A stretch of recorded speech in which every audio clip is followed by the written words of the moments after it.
Mac did a great job at avoiding the rush of Rich Deshawn, who was closing in on him, but did a good job at getting away and getting that pass off. Yeah, I should have warned you about that. It's Deshaun Ricks. They have the names flip-flopped on the Yes, they do. side, so. And all of a sudden that makes more sense. Yeah. Deshaun Ricks. Yeah. I'm sorry. I noticed the same thing, and it's my fault for not warning you. 7:10 to go, and first down here. It's Robinson getting a handoff and fighting, and Ellsworth able to keep him around the line of scrimmage, maybe a yard.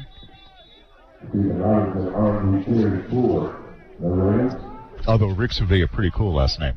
Or first name, I should say. What, Ricks Deshaun? Ricks, yeah, that'd be kind of neat. That's a unique name, for it sure. Would be, yeah.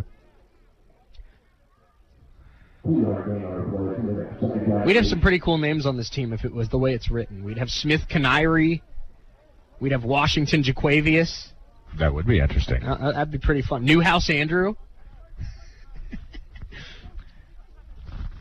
Mack back to throw, taking a shot on a wheel route. That's caught by Zalewski, and it is the second touchdown pass of the quarter for Mac Armstrong. Riley Zalewski from 20 yards out. Touchdown, Red Ravens. Nice catch, throwing it by Mac, throwing it to the outside shoulder, and was able to catch and get a little bit of spin and get a couple yards for that touchdown. What a play. There's the ghost to celebrate.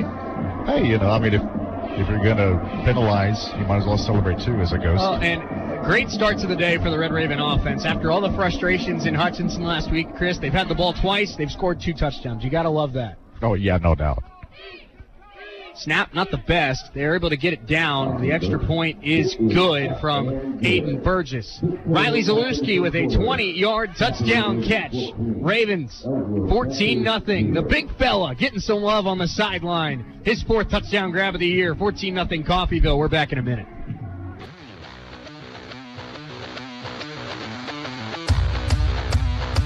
Fuda coming down the lane.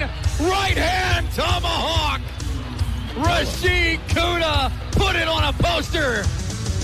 A new season of Red Raven basketball takes flight with the teams chasing a Jayhawk Conference championship. Catch every second of the action all season long on the home for Red Raven Sports, US 98. They're going to have to send something. Kitchen for the tie. Got it! Hallie with her third of the night. Red Raven basketball on US 98 is brought to you by Medical Lodge, Solutions North Bank, Windsor Place at Home Care, Coffeyville Community College, Derailed Commodity, Coffeyville Public School, and Coffeyville Regional Medical Center. Gives the Ravens the lead with 4.8 to go. Aubrey Highshaw. Be a part of the action as the Red Ravens chase a championship with home games on the Red Raven Sports Network and all games on US 98.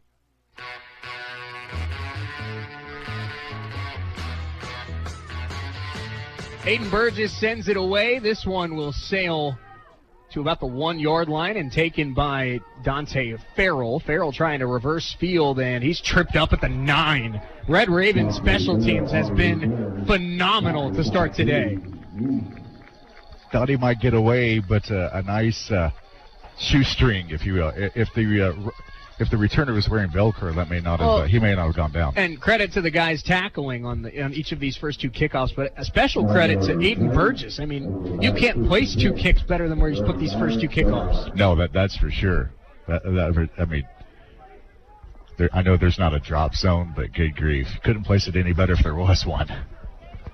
Chad Walker, Brandon Hayward have been the team's top 2 corners for most of the season, and it looks like the Ravens are trying to showcase some of that depth here today. We've seen a lot more Maurice Wells and Darrell Walton here so far. Walton, very impressive size at 6'4", and he's also been called by a couple Ravens in the secondary the fastest member of this defense. There's a handoff and a gain of about 4 yards on first down for the Panthers.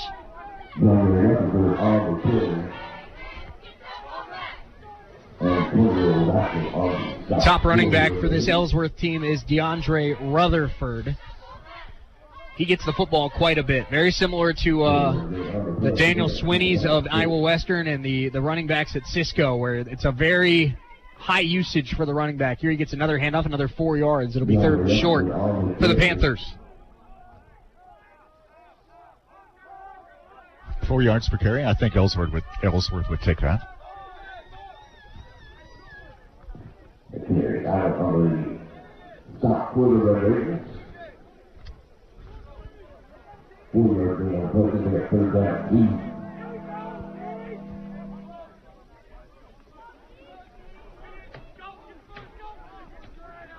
Third down handoff, and the Panthers will move the chains. First down of the day for Ellsworth.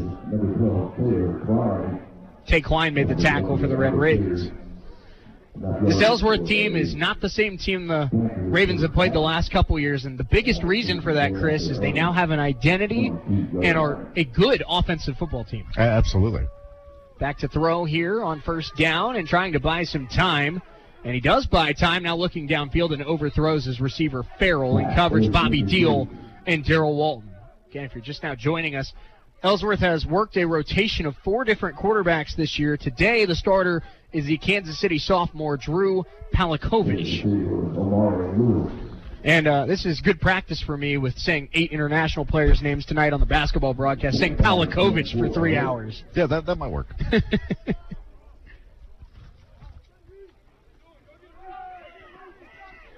And that's a second down run by the Ellsworth Panthers. And looks like that was that Jesse Abuscati? Yeah, I think you're right, Chris. Because on the end around.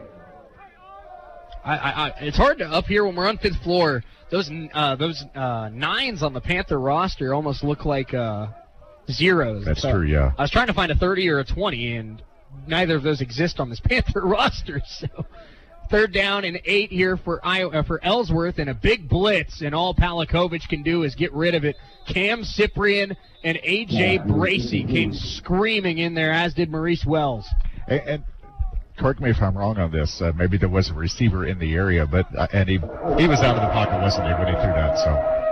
Oh, there's our monster again. There's our monster today. We just might have to just stop trying at this point. I don't know. 4th down and 8. Panthers will punt for the second time today. Bobby Deal back to return. Cam Cyprian's an interesting character, Chris, and we'll wait for the punt is over to fully get into the story. But we had Cam on the coaches show this week on Wednesday night. He's been a 2-year impact player for this Red Raven defense. That snap high, punter able to get it and get it away, but it's not a great kick. And it's going to take a Raven bounce. Ravens will have excellent field position. They'll start at the Panther 34. But we had Cam on the coaches show this week. And Cam, he's from Louisiana. First of all, he was miserable this week at practice because of how cold it was. Right. Guys in Louisiana don't play in that kind of cold temperature very often. No. But Cam, just an awesome person off the field. Just a really funny guy, really down-to-earth guy. Really fun to have a conversation with him. But as soon as you start talking football and as soon as he puts that helmet on, he's a robot, Chris. He goes out there and all he sees is a quarterback he wants to hit. Absolutely. You can't get any better than that. It is fun off the field, all business on the field, and during practice, and it definitely shows. It's all business so far for the Red Ravens today, leading 14-0 and have excellent starting field position. Chris Thomas, DeAndre Beasley, Mike Kennan, the 3 wide receivers here on first down. And it's a screen to Beasley. Dre, nothing there, spun down, nicely read by Ellsworth, no gain on the play. And I don't know if you were listening, Chris, when Mac brought up the story, but Mac and Dre played together at Bishop Miege. A lot of people know that. What not as many people know is that Dre has been living with the Armstrong family since about 6th grade. These guys could not be any closer than they are. Best friends and obviously 2 skill position players and 2 playmakers on the field as well. Yeah, I'd say so. Talk about being able to read each other's minds. Won 2 state titles together at Bishop Miege. Second down, and Armstrong looking, floating, and that is caught by Chris Thomas into the red zone. Flag comes in late. Couple flags come in. Chris is down to the 13-yard line. We'll check the laundry. 1 receiver against 4 defenders, and he was still pushing his way forward. Chris is a speed guy. That's what he's known for, being a deep threat, but he's got some strength to him, too. Yeah, no doubt. Showed it there. There's 1 flag on the near side of the field where the Ravens sideline is. The other flag looks like it might be a face mask because it was thrown on the tackle. Absolutely. But we'll be offsetting penalties.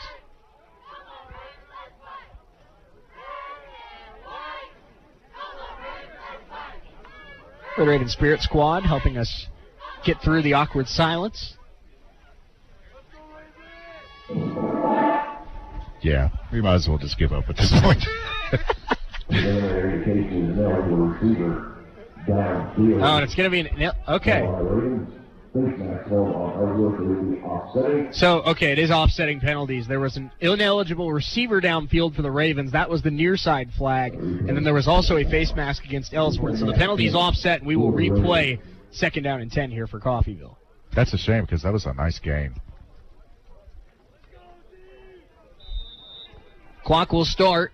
3:15 to go in this opening quarter. Ravens have the football at the Ellsworth 35, leading 14-0 here at home. Coffeyville trying to make a statement after a frustrating week last week. Mack under center here on 2nd down. We don't see this very often, and it's a delayed handoff to C.J. Williams. He'll get 4 yards and set up 3rd and medium. Most of our offensive setups are in the shotgun formation or the pistol. We saw Mack under center a little bit early in the season. Haven't seen it much in the last month or so, but a little bit of a wrinkle there from Ben McClung, the offensive coordinator. Sometimes you just got to do that. Throw things at the defense they may not have seen. So inside of 2.5 minutes to go in this opening quarter. Ravens with a key 3rd down and 7 here. Armstrong back to throw. Ravens have been great on 3rd down today. Armstrong steps up, finds Thomas. Chris Thomas breaks a tackle. He slips another one. He's down to the 2. 1st and goal, Red Ravens. They convert on 3rd down again. Mac Armstrong to Chris Thomas. Love that combination. They've been working on it, and it sure is starting to come to fruition. Gain of 29 officially for Thomas, and 1st and goal at the 2 for Coffeyville, looking for their 3rd touchdown in 3 drives here in this opening quarter. C.J. Williams, the running back, to the right of Mack. And a handoff to C.J. Lowers the shoulder. Carlos Williams. Touchdown, Red Ravens. Can't get any better than that, can you? 3 touchdowns, 3 drives, and a 3-score lead after the first quarter. C.J. Williams into the end zone for the 2nd time this year. The former Oklahoma State walk-on and the Ardmore, Oklahoma product. His role has gotten bigger and bigger as the year's gone on. He started the season as running back 3 on the depth chart, but now he's worked his way into a lot more playing time. He's been great on special teams and starting to make more and more plays in this offense as well. Extra point from Burgess is good. 3 drives, 3 touchdowns for the Red Raven offense. C.J. Williams with a 2-yard score after a 29-yard catch from Chris Thomas. 21-0 Red Ravens. We're back in 60 seconds on US 98 and the Red Raven Sports Network. Helping you move forward. That's what Coffeyville Community College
Three touchdowns for 3 different Ravens so far today, and this kick will be taken at about the 3-yard line.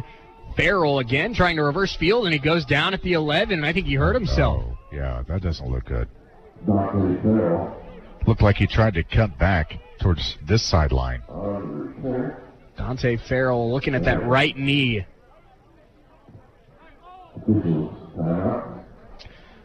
And yeah, that was a non-contact, and that's never a good sign. Yeah. But 3 different touchdowns so far scored by 3 different Ravens today. 1 to Zalewski, 1 to Kennan, 1 by C.J. Williams while they attend to the injured Dante Farrell. Let's take a quick 60-second timeout here on US 98 and the Red Raven Sports Network.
Dante Farrell gets helped off the field by a pair of Panther teammates. Sophomore out of Cincinnati, Ohio. First down here for the Panthers, and it is a new quarterback in there. We'll get that to you here in just a moment. First down is a run of about 3 for Ellsworth. Looks like this is... Looks like maybe a number 8, Chris. Is that what you're seeing? Yeah, you're right. So that's Armand Seals, the sophomore out of Cincinnati, Ohio. So Seals takes over after 2 drives from Drew Palikovic. Ellsworth has been kind of mixing and matching their quarterbacks all year long. So this might not be the only 2 we see here today. That's true. Seals back to throw here on second down, and he's under immediate pressure, and he's dropped. Raven pressure gets home. Cyprian with a little bit of help from Day Standifer. Welcome to the game, Armand. My goodness. Eric Butler was in there as well for the Red Ravens. And we don't, I don't play a doctor on TV. No. I'm not a doctor. Right. Don't want to speculate, but we do wish the best for Dante Farrell. But unfortunately, when it's a non-contact, it's never an optimistic sign. Yeah, that's true. Third down and 14. Red Ravens, just 25 seconds left in this first quarter, but you were looking at potentially 3 drives, 3 touchdowns, 3 drives, 3 stops. It's been a great first quarter for the Red Ravens. No doubt. Seals stands at his own goal line. Third down and long. He's rolling to his right, looking to throw, and it's caught on a little out route about 2 yards shy of the first down. Making the reception there was Omarion Lewis out of Chicago. Way to roll to his right and find the receiver. And I believe that's going to be the final play of the first quarter. Ellsworth looking like they're not going to be super aggressive. They send out their punt unit here on 4th and 2, but that's it for the first quarter. Red Ravens, touchdown Kennan, touchdown Zalewski, touchdown Williams. 21-0 Coffeyville. We go to the second quarter. We're back in 60 seconds on US 98, the Red Ravens Sports Network. When you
here for the Ellsworth Panthers as we get ready to start the second quarter. Shea Neal, Chris Freund with you here on US 98 and the Red Ravens Sports Network. And Chris, after the frustrations last week in Hutchinson, first quarter for the Red Ravens, they run 19 plays for 145 yards, and they hold the Panthers to 12 plays for 18 yards. It was a great first 15 minutes for the Red Ravens. Yeah, no doubt about it. I don't think you could ask for a better start from the offense or defense, and special teams as well, really. And here's we'll wait for the punt to be sent to get into this stat. But there's a stat that stands out to me, and it makes a lot of sense when you think about how today's game has gone so far. Panthers get this one away. It's a low-line drive. They're keeping it away from Bobby Deal, and it goes out of bounds around the 35. Bobby stumbles. Is he okay? Yeah, he looks all right. He looks like he's all right. That's the second player we've seen kind of stumble on the turf today, or on the field today. Yeah. Bobby's a vital part of this defense. You hope nothing happens to him, obviously. But what stands out to me here, we talked about the Ravens making so many key plays and key third down conversions. Right. 4 of 4 on third down in that first quarter. That's big. That is huge, yeah. Kennan and Thomas have combined for 93 yards and a touchdown. Mac Armstrong with 124 yards and 2 touchdowns. And some movement here on first down. Looks like a false start against the Red Ravens. He did it. No, he did it. We could have thrown our flags on that one too, Shea. Everybody else did. Why not us? No, why not? We're still trying to work out the referee's mic here today. We tried to put in a backup mic at the end of the first quarter, and I don't know if he was really trying there, but that one wasn't working either. At least the ghost is gone. Yeah, that is true. The demon. Silent ghost. 1st and 15 now for the Ravens at their own 30-yard line. He's just going to send up Morse code. We'll be able to figure it out from them.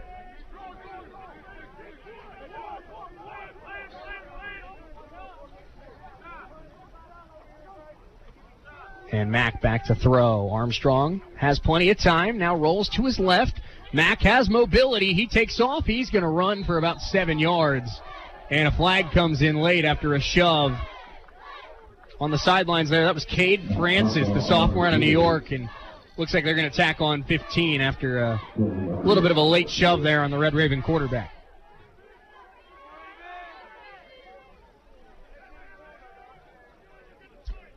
And you can tell that Mack is very, very...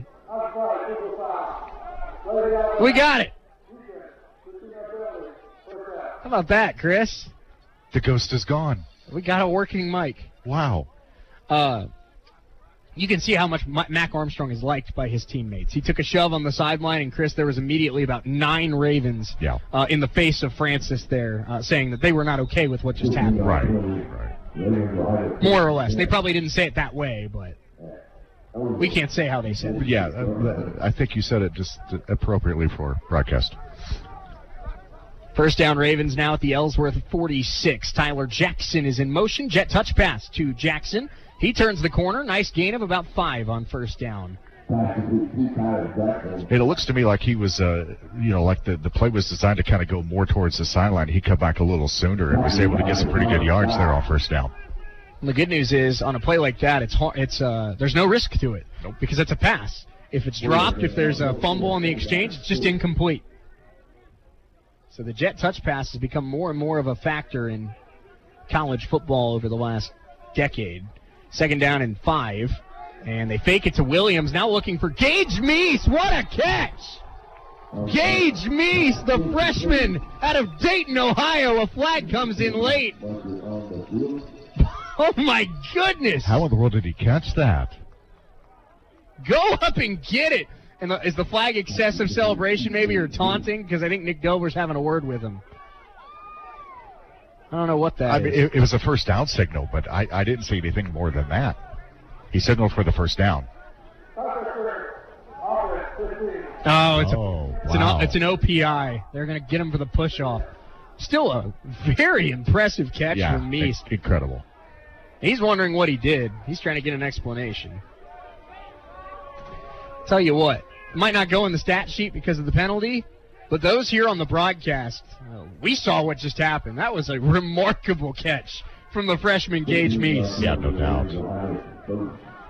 I'm going to have to go back and watch that on RSN and find out what he did. Kennan and Jackson and Tyler Jackson, Michael Kennan, Gage Meese, and Cam Hunter, all the 4 freshman receivers, they all are roommates in the dorms. And I'll tell you what, they've been all learning together, let me tell you. Yeah, no doubt. The growth these young men have had has been remarkable. So now second down and 21 after the penalty, and Armstrong back to throw. Rolling to his left, Mack looking to take off. What a move. Mack Armstrong. It's only a gain of about 4, but he had a juke like a running back there on Cade Francis, the guy who had the late hit on him. And then, Mack being the trash talker and the competitor that he is, he had a few words for Francis after that juke as well. Yeah, great fake. Kind of moved the defender to his right and then moved to the left. Got past him. Third down and 17 here for Coffeyville, in danger of their first unsuccessful drive of the day, as we are just under 13 minutes to go in this first half. Ravens are perfect 4 of 4 on third downs today. Armstrong stepping up, rolling, breaks a tackle. Mack will run again, makes one man miss, makes 2 men miss. He's still about 9 yards shy of the first down, but we're seeing the mobility and the improvisational skills of Mack Armstrong here in this first half. Like a great jazz pianist, Mack Armstrong is on the football field. Nick Dobler and this coaching staff, I'm sure, would love for Mac Armstrong to come back for his sophomore season. But the more we see this young man play, Chris, the more I think this coaching staff is starting to realize that Mac's probably going to the 4-year level after the season he had here in Coffeyville. Yeah, it wouldn't be surprising at all, that's for sure. 2 touchdown passes today for Mac. He's now up to a total of 15 touchdowns on the year, just 1 interception. He has been sensational, the Butler transfer. Christian Burris' punt rolls out of bounds at about the 12-yard line. First time we've seen Christian today, and he continues to be one of the better punters in the Jayhawk Conference. Red Raven defense coming out. Let's take a quick 60-second timeout. We'll be right back here on US 98 and the Red Raven Sports Network.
Is 3 on a tackle for Jack Lanning, and now it's a read option here on second down. Seals with great room to run and out of bounds right near that first down marker. That's the best play the Panthers have run today. Armand Seals, the sophomore quarterback out of Cincinnati, Ohio. That's an interesting spot. I thought he was closer to the first down marker than he is. Seals played at Taft in the Cincinnati area. I have a feeling you know where that is. Yeah, I'm from Cincinnati, for those that don't I had a feeling you knew where that was. They're not quite the Coleraine Cardinals, but Taft, a pretty good football program. Back to throw here on third down and short, and that pass incomplete. 4th and 2 coming up, and once again, the Ellsworth Panthers are going to have to send out their punt unit. Raven defense has really made a statement here so far today. No doubt. 4 drives, 4 stops. Only, 2 first downs? Yep. Only 1 first down. I apologize. Really? I even underestimated how good they've been today. They played really well against Hutchinson, too. I know the box score, when you see 31-0, you think it was just kind of a beatdown, but the Red Raven defense was, for the most part, very, very good against Hutch. Deal with a nice lane. Deal breaks a tackle. Is this the return touchdown? Bobby Deal is in. Touchdown, Ravens. We knew it was going to happen at some point. Bobby Deal gets his punt return touchdown. Is there a flag? There is a flag. Yeah, back at the 31-yard line. Oh, no. Which, if that's a flag against Coffeyville, that's totally unfortunate because that's not anywhere near where Bobby Deal was. The Ravens sideline is now dejected. It seems like this may be going against the Ravens.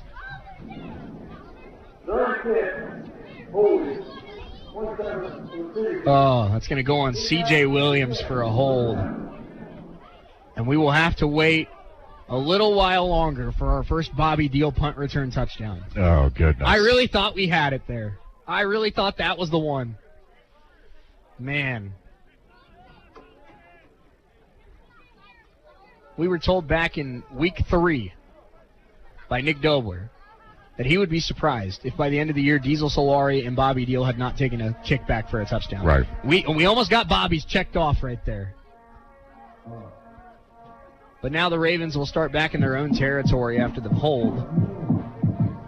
They'll start at their own 40.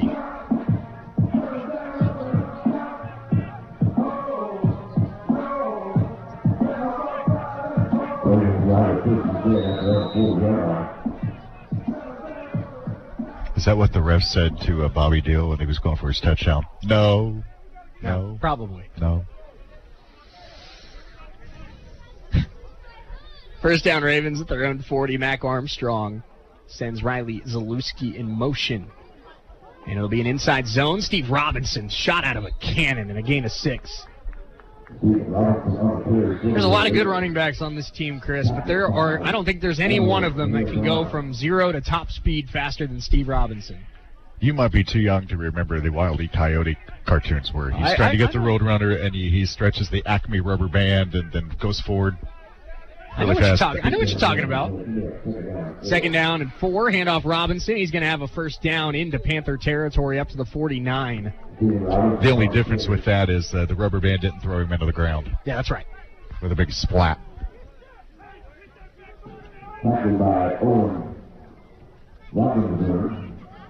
We go inside of 10 minutes to go in this first half. First down, Ravens just across midfield, leading 21-0 here over the Ellsworth Panthers. Armstrong takes the snap, and now they go to the right side to Steve Robinson. Robinson with a broken tackle. Steve into the open lane, and he's got about 13 yards and a first down. Steve and Robinson. Raven sideline would love nothing more than to see a successful day on the ground. That's one of the better runs they've had in the last month. Good patience to see the open spots and run through them. Mack this time pulls it down and a little bit outside, intended for Tyler Jackson. That was a fastball aimed from the outside corner. And Mack, it's funny to say because Mack has 2 touchdown passes, 120 yards. He's been great. But again, we mentioned it earlier, just a few uncharacteristic misfires from Mack here today, and I think the wind's probably the primary cause of that. I would say so. It calmed down for a little bit. Now it's back to blowing out of the north. Throws that we've seen Mack make for 10 weeks. Just he's missed a couple today. Robinson, he's having a great drive. Another broken tackle for Steve. And he's got a gain of about 7. Third and short coming up. Great yards after contact today for Robinson. We will go inside of 9 minutes to go in this first half. Ravens lead at 21-0. They are driving. This has been the Stephen Robinson drive.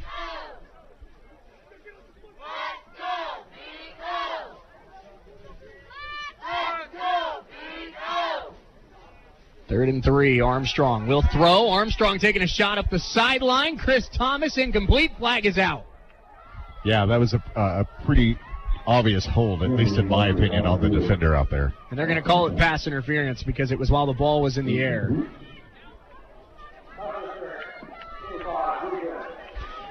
We talked about, when you were here for the Iowa Western game, the Raven defense struggled to get stops on third downs.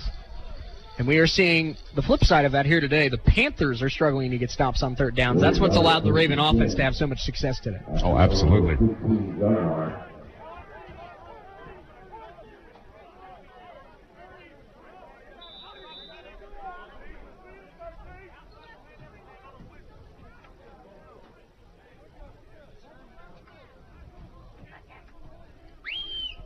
Oh, my.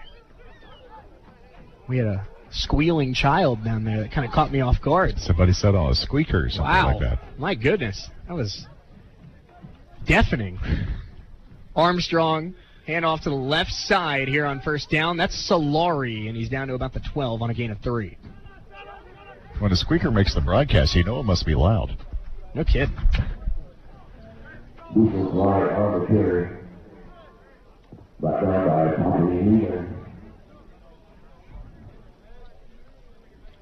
Ravens are loving how this drive is going because they're running the ball well, and they're keeping that clock, time of possession in their favor as well.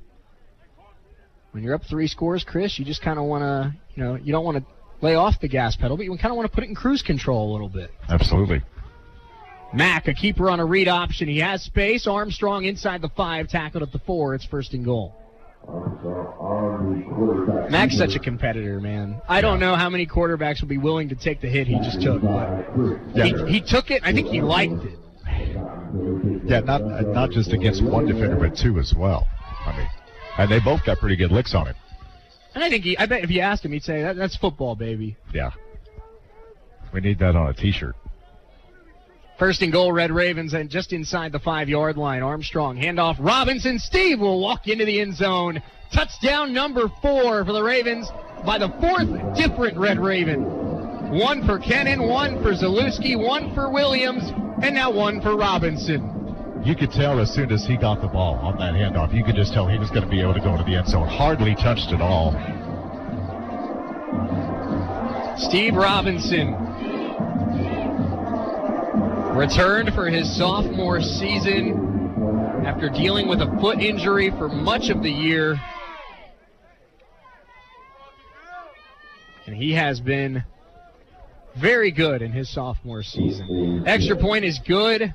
Steven Robinson with his 5th touchdown of the year, his 10th touchdown in his Coffeyville career, playing in his final home game today.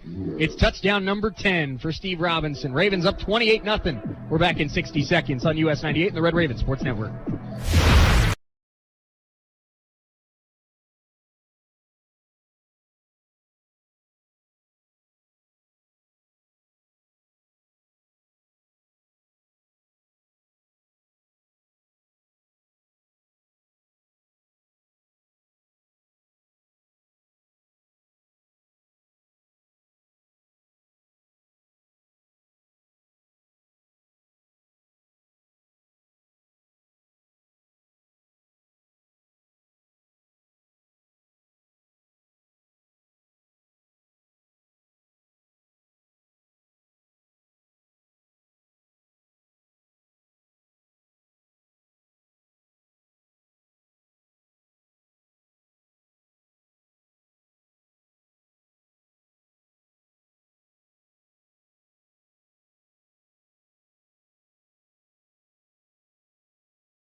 Touchdown run from Steven Robinson.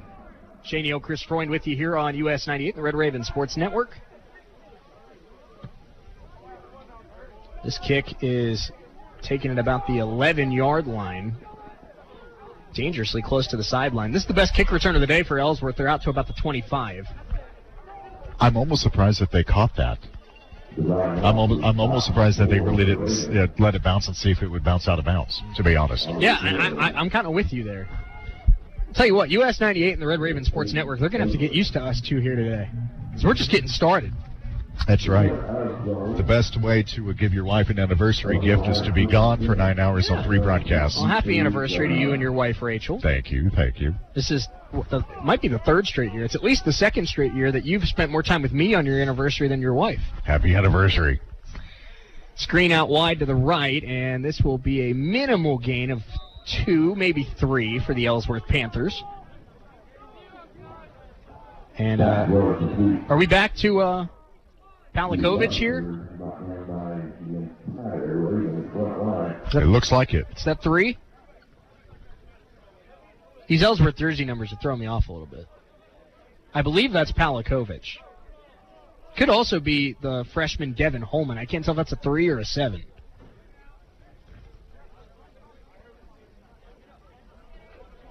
Ooh, that's a big hit. Coming off the edge. That was Nicarius Allen, I beg your pardon.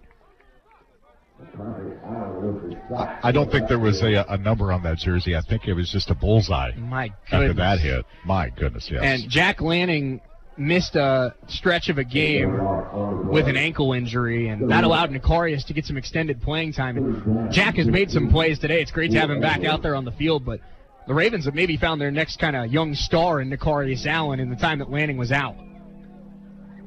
3rd down here and 15 for the Panthers, and a quick shovel pass is caught by Rutherford. He will get back to the original line of scrimmage, but it'll be 4th down coming up for Ellsworth. Let's pause 10 seconds for station identification here on US 98. If it's an item you need.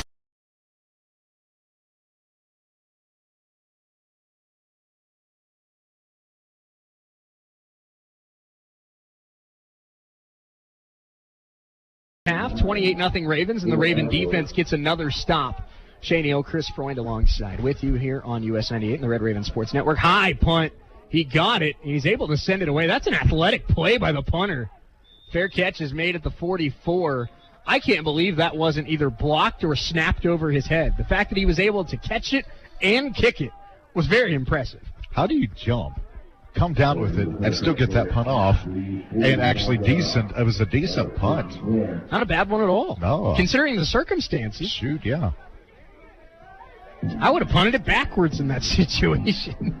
I wouldn't have been able to jump up and catch that. No, that's true. It would have been in the end zone. I might have been able to catch it, but by the time I landed, I would have been blasted by the gunner coming in there. No doubt.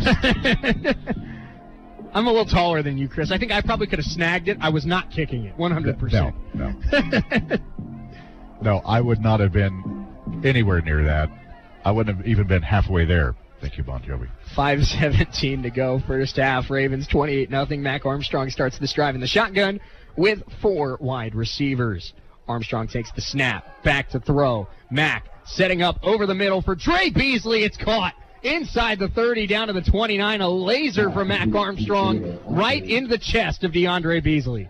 Nice route run by Beasley. Run it along the near hash and then turn to his right. Nice angle, nice route, nice catch. Got to play a full 4 quarters if you're Coffeyville, but this first half has been the perfect medicine for forgetting what happened last week in Hutchinson. What happened last week? Exactly. First down Ravens at the 29-yard line. Mac Armstrong has 2 touchdowns today, 1 to Zalewski, 1 to Kennan. Back to throw here on first down, taking a shot up the seam again. That is pulled in. No, it's incomplete. Yeah. Off the hands and dropped. Intended for Thomas. Good coverage on the play. Yeah, really good defense there. This has almost been with Jaleel Bose not playing today. Chris Thomas has almost been in the Jamar Chase offense, Chris. They're just, hey, Chris Thomas is down there somewhere. Let's just get it to him. I know the receivers on this team love how much Mac trusts his receivers. And that says a lot about this offense. Second down and 10. They'll hand it off. This is Jordan Louie back into the game, and Louie with a nice handoff flag in the backfield. It's a gain of 12. Will it hold up? I'm hoping to see a lot of Jordan today. And it is a hold against the Ravens. Robinson and Williams have been outstanding for this team this year, Chris. Jordan Louie, of course, the North Carolina transfer.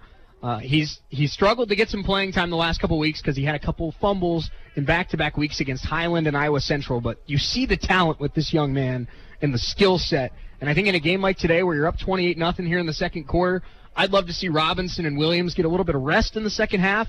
And let's see what Jordan Louie can do with 10, 12 carries. Oh, absolutely.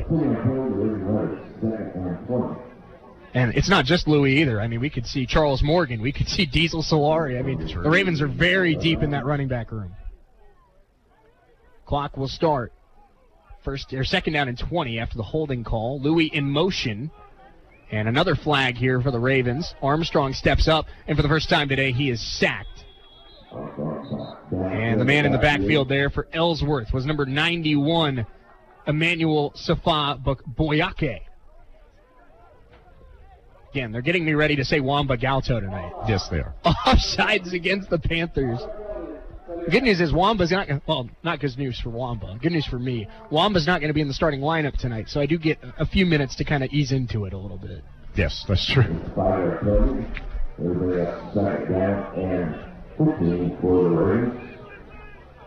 Second down and 15 after the offsides call. Big catch for DeAndre Beasley has the Ravens down in Panther territory again.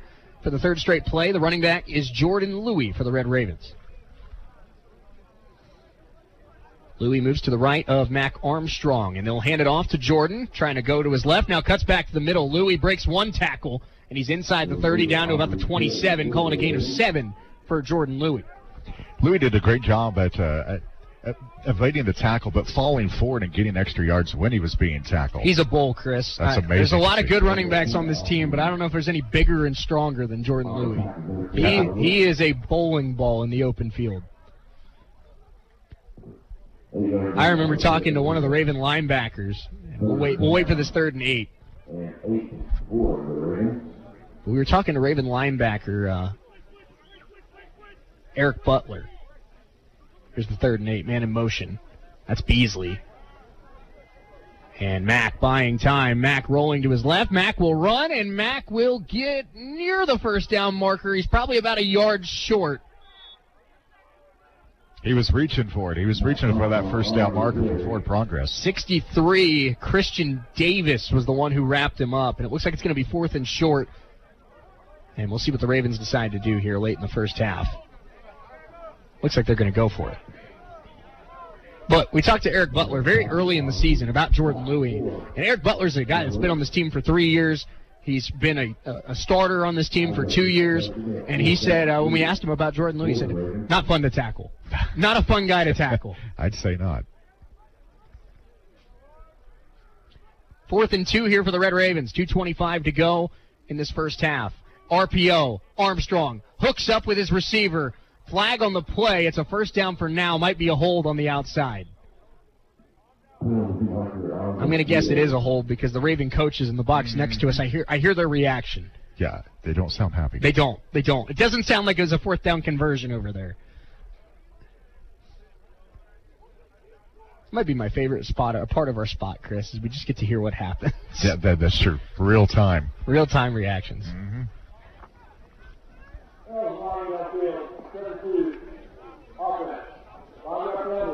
So it's going to be an ineligible receiver or ineligible man downfield against Anthony Crawford, the redshirt freshman who's playing left tackle today.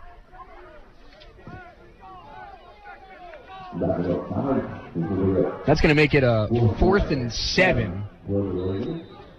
And now I'm a little surprised that they're not sending out Aiden Burgess. Yeah, I am too. The Ravens will once again go for it here. 4th and 7. 2:05 to go in this first half. Will they get a snap off before the 2-minute timeout? Armstrong does get it off.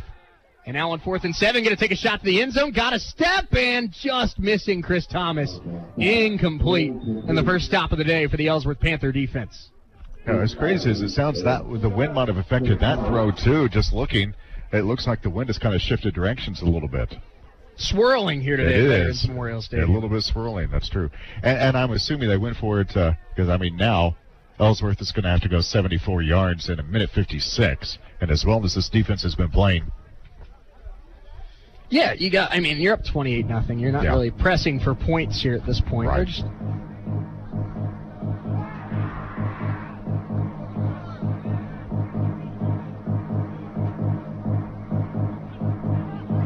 Where is he?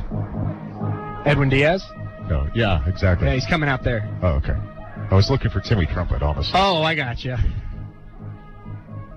That'd be kind of cool if we got Timmy Trumpet here. Yeah, that would be awesome.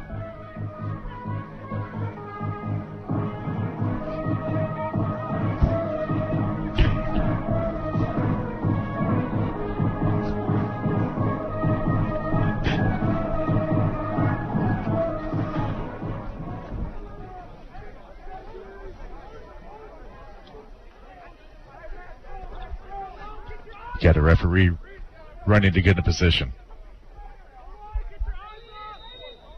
First down, Panthers. They're on 26, and it's a run, and a gain of about 4. Rush for the line of carry represents Fort Ellsworth.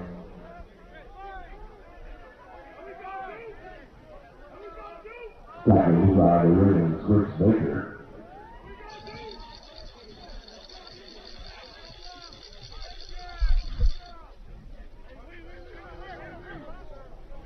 We are getting on the play. Second down and 7 for the Panthers here as we go now down to a minute 20 to go in this first half. A little screen pass to Rutherford and a nice juke to get away from Butler. He's going to have a first down up to about the 37.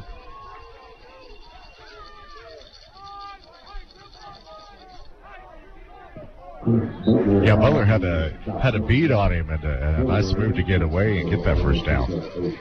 First down, Panthers at the 37-yard line. A minute 4 to go in this first half. And this is incomplete. The sophomore Drew Pawlikovich is back in there.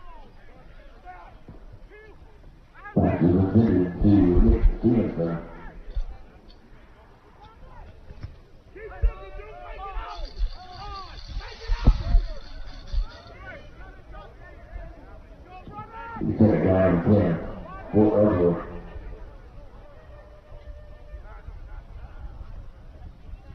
Second and 10.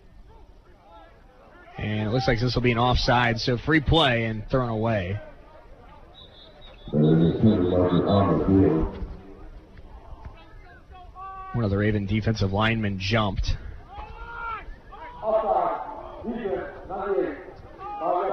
That'll go against Standifer.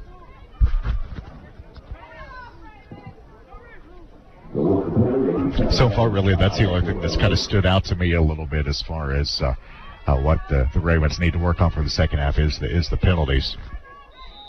And this is still a step forward from last week in that regard. But I agree with you. And a lot of them are just, kind of silly little execution penalties. Sure.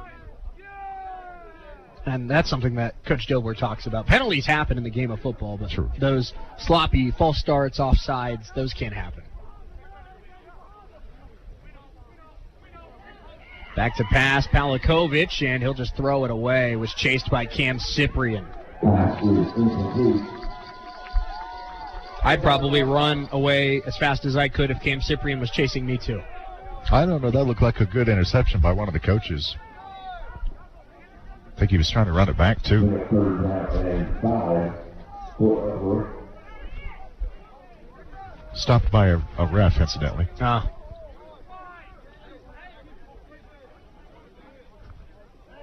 Third down and 5 here.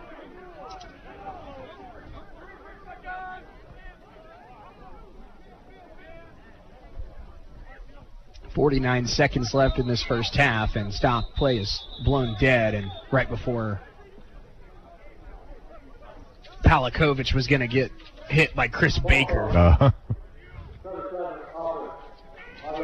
False start against the Panthers is the call. Chris Baker looked irritated with the play being blown dead there, Chris, because he was about a step and a half away from getting a hit he's been waiting all season for. But a good job, nonetheless, to stop the hit from happening. Yep. With the 5 penalty, we're at third down and 10, Fort Ellsworth.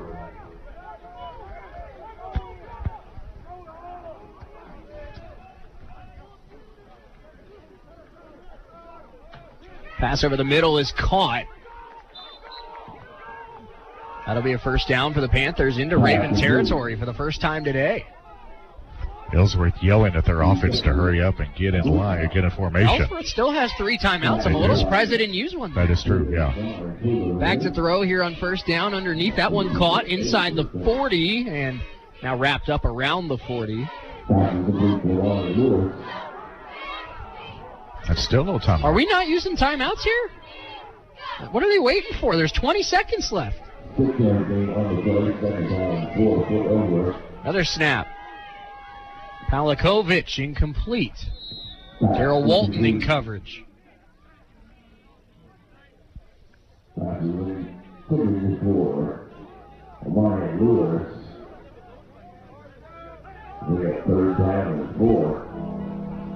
Yeah, I'm not sure if there's a little bit of miscommunication or about Amarian Lewis had that ball basically just fly right by him. So third down and 4 for Ellsworth.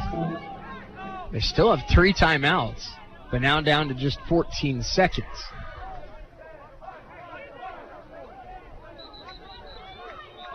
And now a timeout called by Nick Delwood.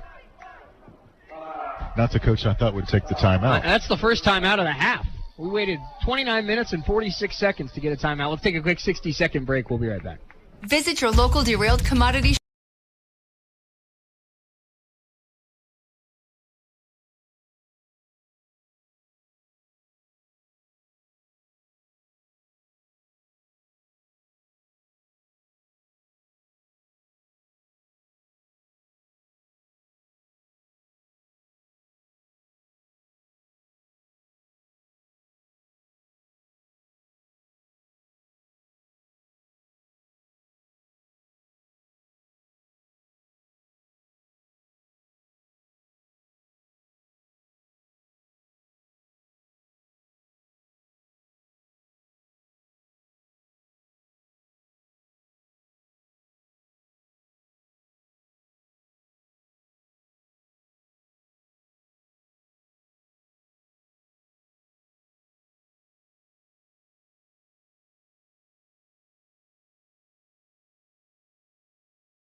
The Ravens lead at 28-0, 14 seconds left in the first half. Shane O'Chris going alongside with you.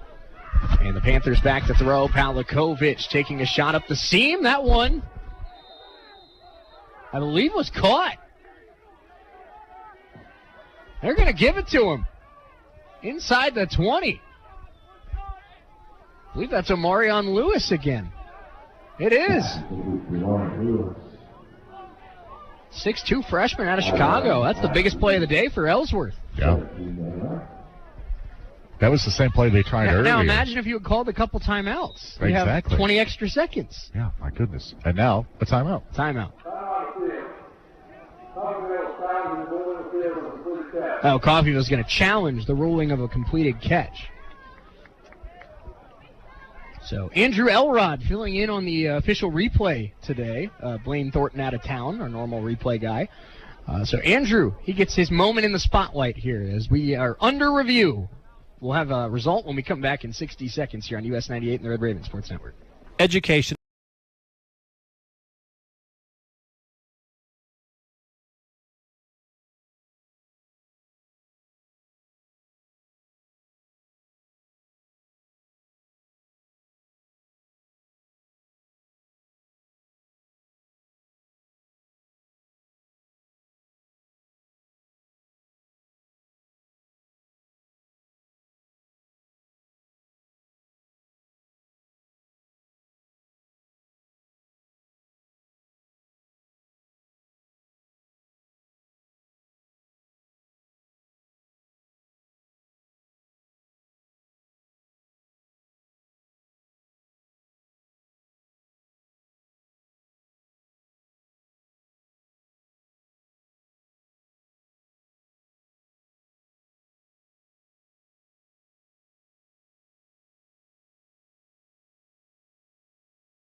Officially under review as the Red Ravens have challenged the ruling on the field of a completed catch.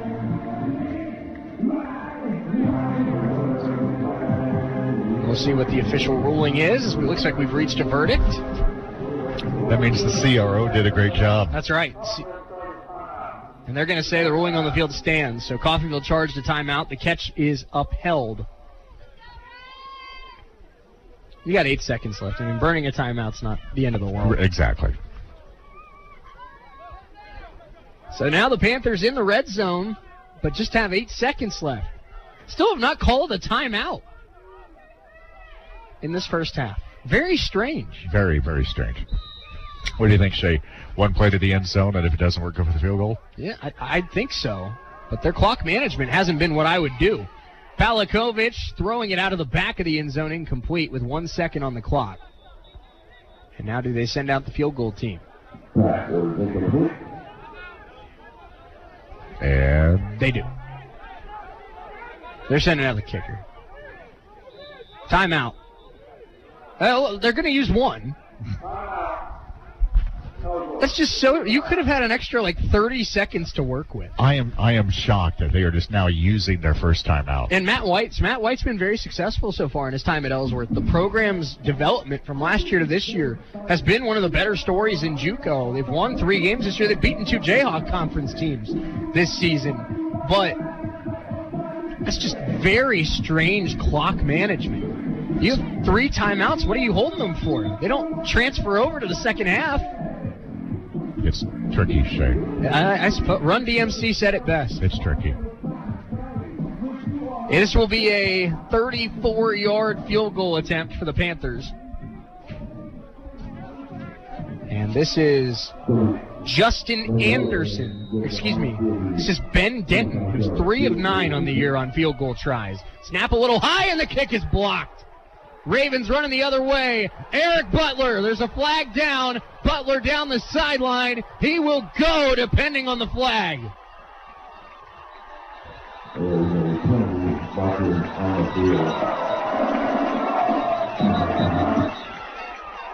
What's the call?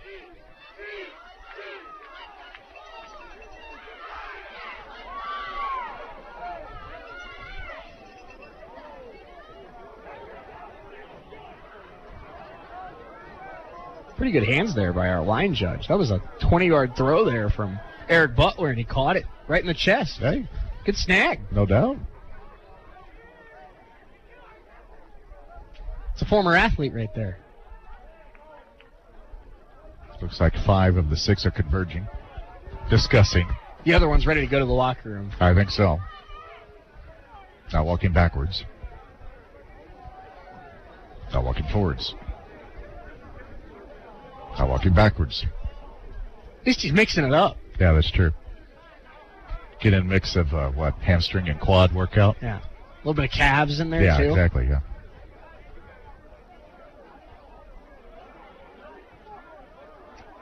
It's a long conversation. It is.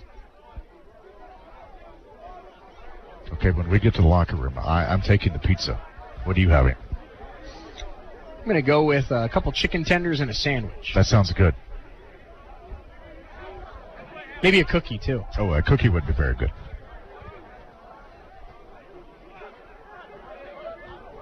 It's also Halloween weekend, so they had some Sour Patch Kids down there, so I grabbed one of those. Yeah, that's good. That's good. So let's move 10 yards and have another conversation, why don't we? Raven fans are irritated, but I think they're just irritated because they don't know what happened. I don't know what's going on here.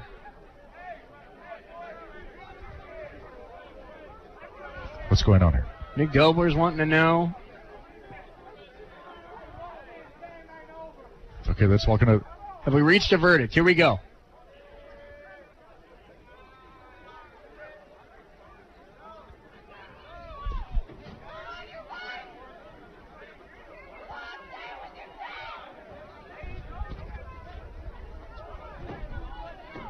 And an explanation. Nick Dobler's trying to have I don't know what's going on here.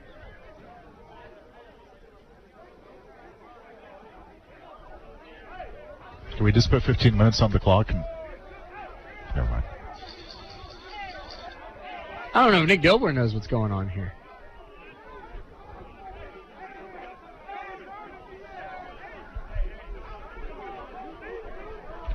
They playing charades now? Okay, 3 words. First word. Angry. Pulling teeth. To get an explanation from the ref. After the block hit and recovered by Coffeyville, going to run back, we have holding in the defense. The ball will be getting over there to start a foul, and we'll have one time down. We'll have one untimed down. It's a hold on the Ravens after the blocked kick. And we'll have one timed down. I'm guessing Mac's just going to knee it here. There's no reason for the Ravens to do anything crazy here. No, definitely not. Took away Eric Butler's touchdown, man. That's 2 touchdowns taken away. Man. Yeah. Chris, this is what Mac Armstrong has become notorious for, the shotgun kneel. You know? Here it comes.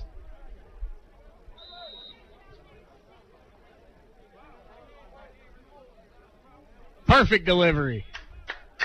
Bravo. There it is. Bravo. Halftime here at Veterans Memorial Stadium. Mac Armstrong with a pair of touchdowns. Ravens put up 4 touchdowns in the first half. They lead at 28-0. We have the Solutions North Bank Red Raven halftime show coming up next. Let's take a 5-minute timeout. We'll be right back here on US 98 and the Red Raven Sports Network.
resources to help make staying at home a reality.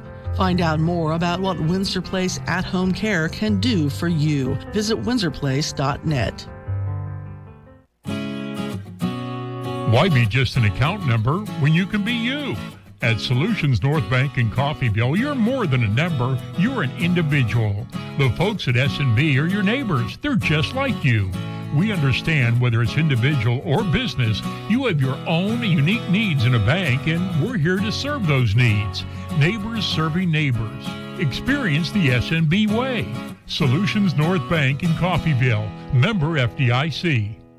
Helping you move forward. That's what Coffeyville Community College does. Whether you want to increase your ability to advance at work, learning to earn a 2-year, or just want to expand your horizons, Coffeyville Community College can help. And CCC is flexible, offering a traditional college setting, fast 8-week classes, or even online classes. Call CCC at 620-251-7700 or visit them online at coffeyville.edu. We are Coffeyville Community College.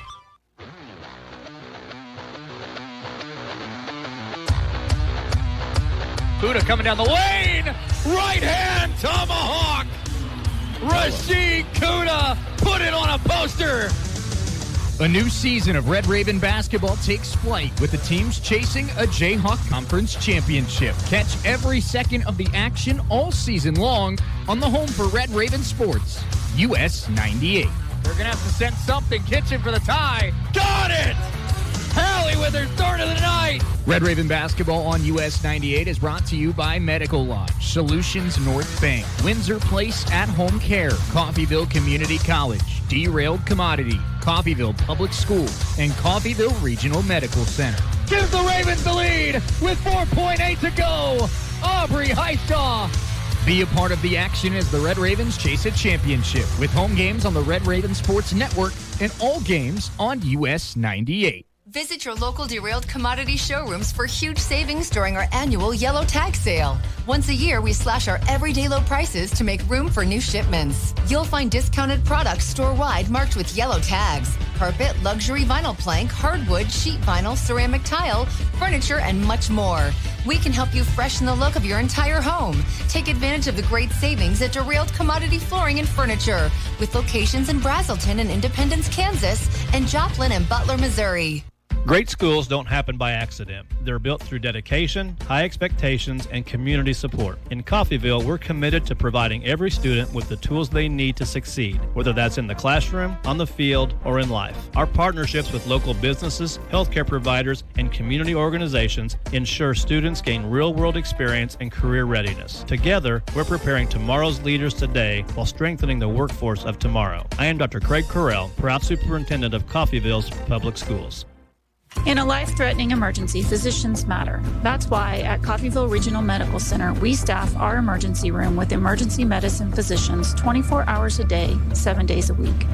ER physicians at CRMC have access to general surgeons, specialists, medical imaging, lab services, and the technology needed in an emergency, all right here.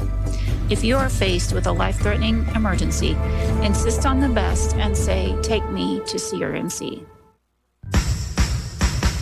Stay tuned. Second half action is coming up just around the corner. Now it's time for the Solutions North Bank Red Raven Halftime Show with a live look at first half stats, scores around the conference, and keys to the second half. Steven Robinson, house call, touchdown Ravens. 2 plays, all it takes. This is an exclusive production of KUSN Radio Sports. The Solutions North Bank Red Raven Halftime Show on US 98. Red Ravens lead at 28-0 at halftime here over the Ellsworth Panthers. Shea Neal, Chris Freund alongside with you.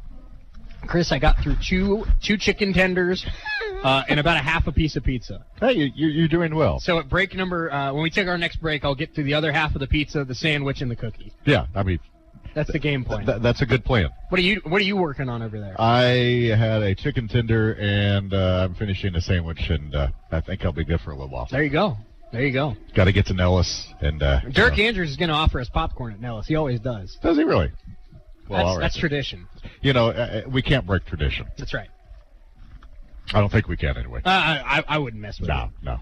Let's look at first half stats here in this one. First, For the Ellsworth Panthers, 4 first downs, 11 carries, just 2 yards for Ellsworth. The Raven run defense has been phenomenal. Incredible. Wow. 82 passing yards for Ellsworth on 9 completions on 16 attempts. That means the Panther offense in that first half, 27 plays for 84 yards. And a lot of that really came on that last drive right before halftime. Ellsworth with 5 penalties for 50 yards. They were 3 of 8 on third downs. Rutherford for the Panthers, 7 carries, 14 yards. Seals, the quarterback who got some time, he has 2 carries for 8 yards. And then Palakovich, 2 carries for negative 17 yards. That's because he's been sacked twice. Passing, Palakovich is 8 of 14 for 69 yards. Seals 1 of 2 for 13 yards. Receiving 3 catches, 42 yards for Omarion Lewis. Also 3 catches for Rutherford for 16 yards. 2 catches for 19 yards as well for Abruscati. And 1 catch for Dante Farrell. He left that game with an injury in the first quarter. Somebody gets to drive the cart. What do I got to do get to drive the cart? I don't know. Maybe if you get to drive the cart here, one of these days you'll get to drive Coach Herc's golf cart. I'm never going to get to drive Coach Herc's cart. I think it tells you that Coach Herc likes me, that he even said I could ride in it. You know, that's a good Nobody not named Coach Herc is ever driving that thing. It's a valid point. Valid. I'm sure he has good reasons, too. That's right. For the Red Ravens, I should say for the defense of the Panthers in that first half, leading the way in tackles is Deshaun Ricks. He had 4 tackles. Also 4 tackles for Poppy on that Ellsworth defense. Quickly trying to find him on our roster sheet, Chris. They mixed up first names and last names. So there it is. Nevin Poppy, number 9. He also has 4 tackles in that first half. For the Red Ravens, Steve Robinson, 10 carries, 51 yards, and a touchdown. Mac Armstrong with 5 carries for 33 yards. Jordan Louie, 1 carry for 7 yards. Carlos Williams, 2 carries, 5 yards, and a touchdown. What stands out to me, Chris, the Ravens ran the ball 20 times in that first half. Not a single rush went for negative yardage. The Raven running backs are doing a great job of finding holes. The Raven offensive line doing a great job of giving them holes. And you talked about it as a key to the game, getting this game started. You said that they needed to reestablish the running game as a key to the game, and so far they have done what you've requested, and it has turned into. They listen to me. They do, and it turned into a very positive yards and a nice lead here at the half. Shout out to my co-host of the Red Raven Coaches Show, Nick Dobler. Pretty much. Yeah. Mac Armstrong in that first half was outstanding, 10 of 17, 154 yards, 2 touchdowns. Mike Kennan with 2 catches for 51 yards and a touchdown. Chris Thomas had 2 catches for 42 yards. DeAndre Beasley, 2 catches for 26 yards.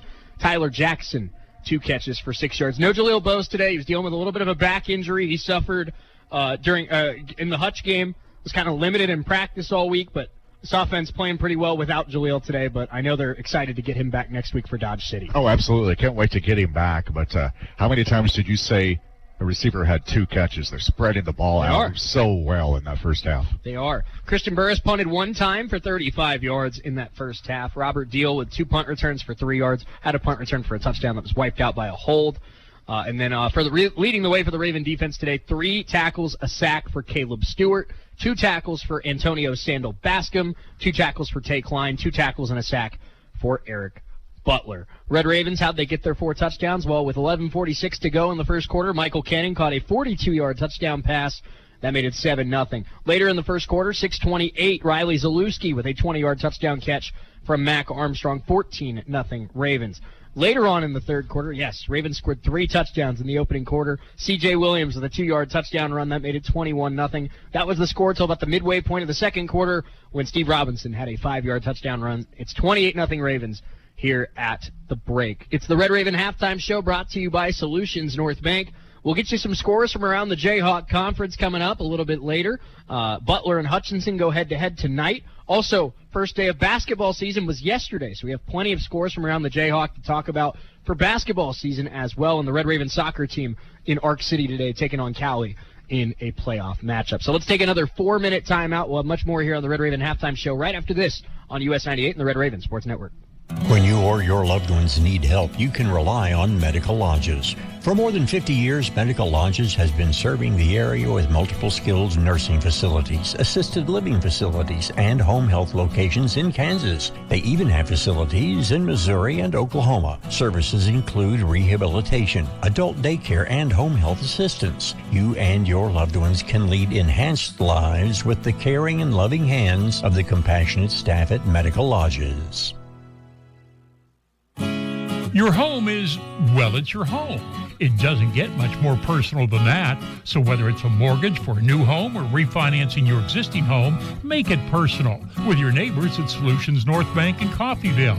With the convenience of online applications and the personal touch of talking to someone who cares about your needs, Solutions North Bank makes it personal. Experience the SNB way. Solutions North Bank in Coffeyville. Member FDIC, equal housing lender. KGGF, KUSN, and KQQF Radio is growing. We're looking to expand our sales team. If you enjoy meeting people, working independently, and want to make a difference for local businesses, we want to talk to you. Sales experience is helpful but not required. We'll train the right person.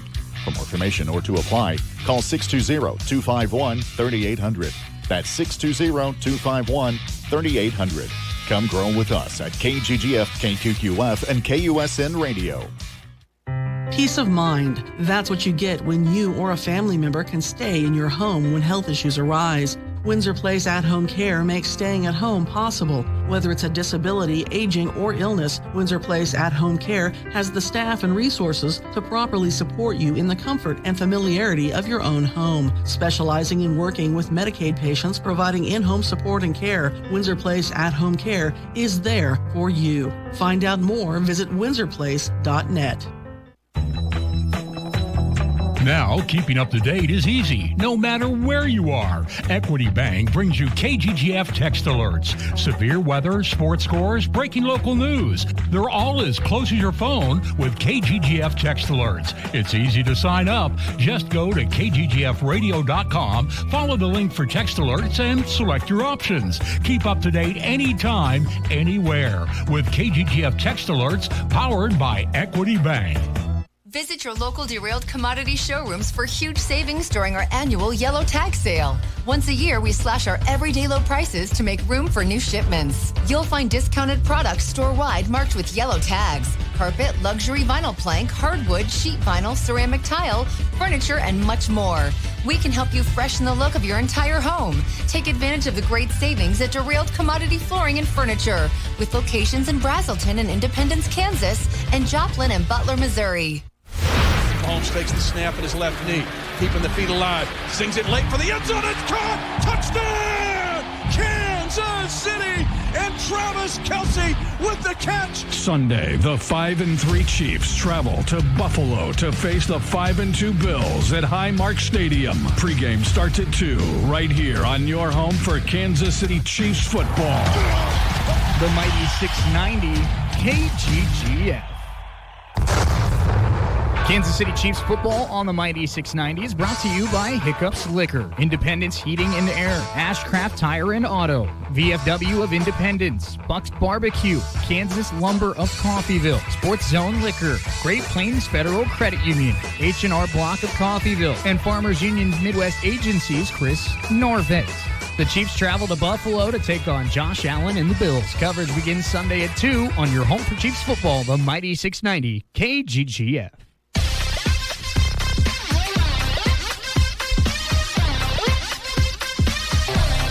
28-0 is the lead for the Red Ravens at half. About 5.5 minutes until the start of the third quarter. Shane Neal, along with Chris Freund here from Veterans Memorial Stadium. Oh, thank you. Finishing a sandwich. Exactly.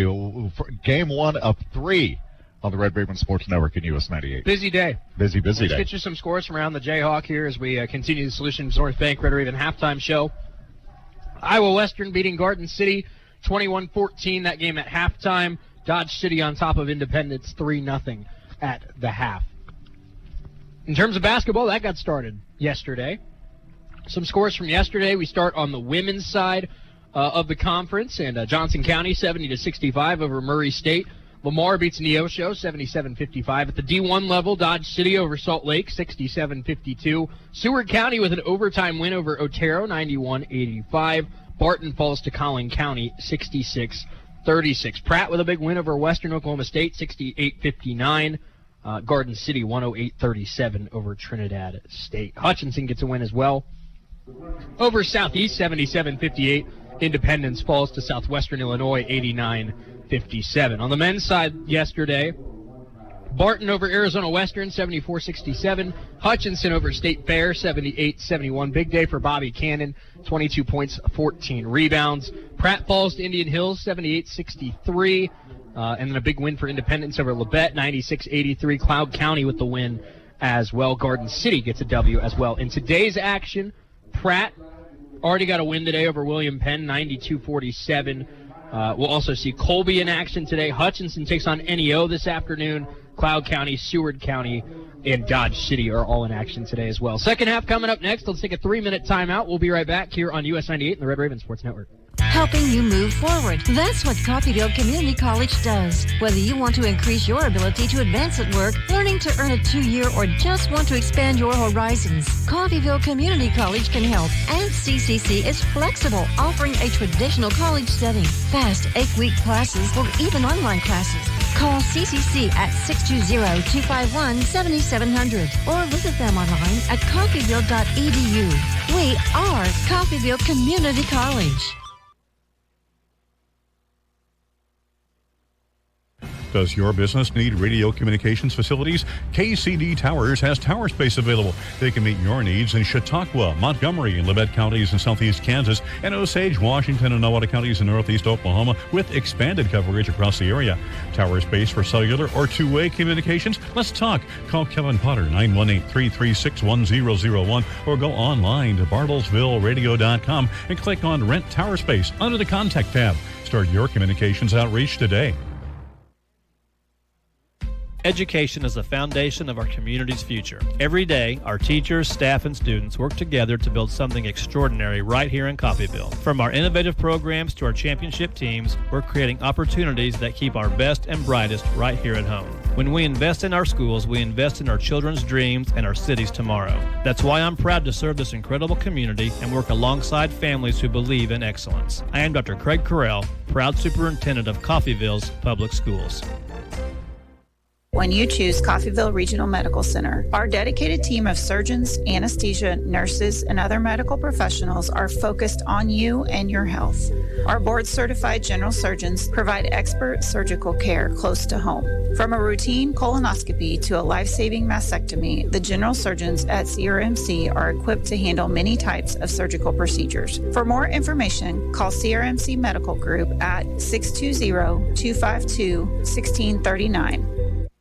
When you or your loved ones need help, you can rely on Medical Lodges. For more than 50 years, Medical Lodges has been serving the area with multiple skilled nursing facilities, assisted living facilities, and home health locations in Kansas. They even have facilities in Missouri and Oklahoma. Services include rehabilitation, adult daycare, and home health assistance. You and your loved ones can lead enhanced lives with the caring and loving hands of the compassionate staff at Medical Lodges.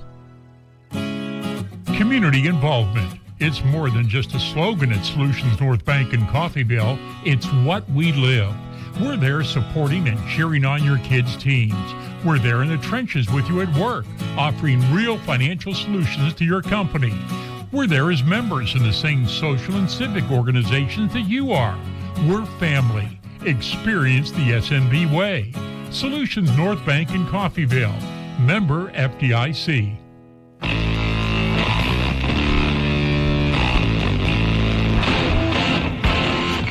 Getting ready to start the third quarter. Coffeyville with a 28-0 lead over Ellsworth. Chris Freund, Shane Hill alongside with you. We're getting ready to start the third quarter here in about 10 seconds or so. Game 1 of 3. That's right, a triple header on US 98 and the Red Raven Sports Network. And let's just say we're testing everything out vocal cord wise, and yeah, 1 half down of 3 games. Looking forward to a great afternoon and evening here on US 98 and the Red Raven Sports Network. Of course, you've got Coffeyville and Ellsworth going on right now, getting ready to start the second half, followed by the women's basketball game. The Ravens will take on Bethany JV with pregame at 4:30 and tip-off at 5, immediately followed by the guys' game. The men will take on Southwest JV, and that is happening at 7. So 2 basketball games, the season opener for the Red Ravens at Nellis West here tonight, getting ready for the kickoff.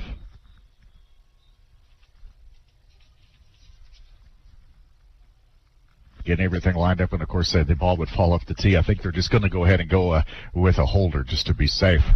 That wind has been swirling just a little bit, now blowing that back out of the north,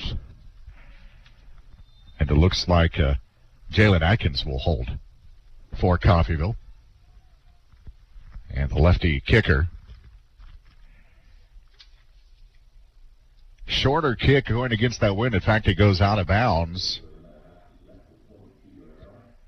So Ellsworth will get pretty good field position here to start the second half, their first drive of the third quarter. Coffeyville 28, Ellsworth nothing.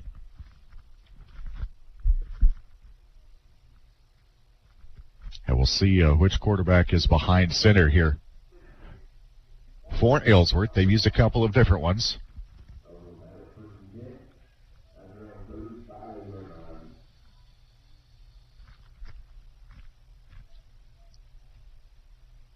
From the shotgun.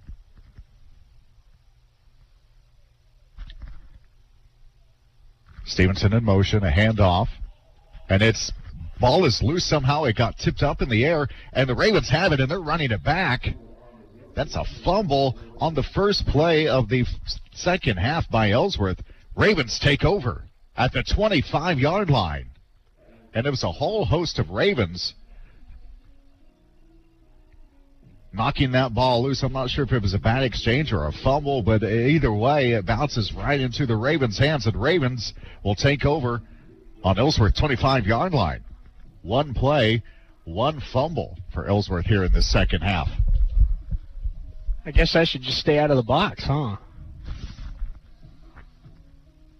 Well, I was wrong. It's the 26-yard line, not the 25, so you're more precise than I am. But here we go. Story of my life. Precision. Precision. First down, Ravens at the Ellsworth 26. And a man in motion. Armstrong back to throw, taking a shot up the seam. Chris Thomas has got it down to the 4. Speaking of precision, what a pass from Mack to Thomas. Not that I was worried at all, Chris, and we're kind of bouncing around from sport to sport here, but just got confirmation from both Coach McBride and Coach Bailey that we will be able to resume our US 98 player of the game after the games tonight. That's good news. Love that. Yeah. First and goal, Ravens. Handoff Robinson. Steve cutting up. He's into the end zone. Second of the day for Steve Robinson. Touchdown, Coffeyville. Here's to you, Mr. Robinson. The end zone loves you more than you will know. Whoa. Very good, Chris. Thank you. That might have been the best touchdown call of the year. I try my best. I'm going to use this touchdown now in the sportscast on Monday just because we're going to throw in the part where you said, here's to you, Mr. Robinson. That'll be the highlight of my life. That was very good.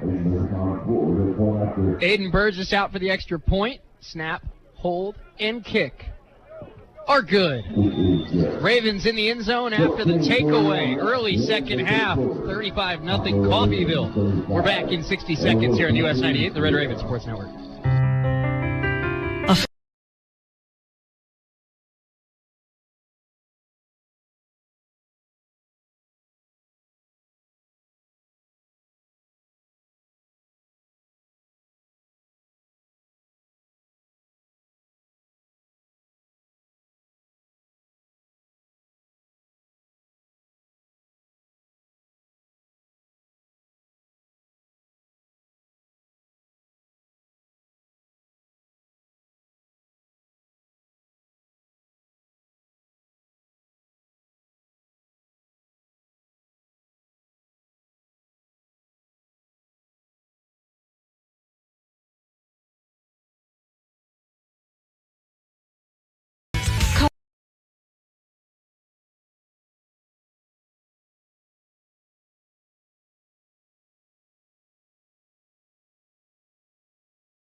5-0 Red Ravens. Steve Robinson with his second touchdown run of the day.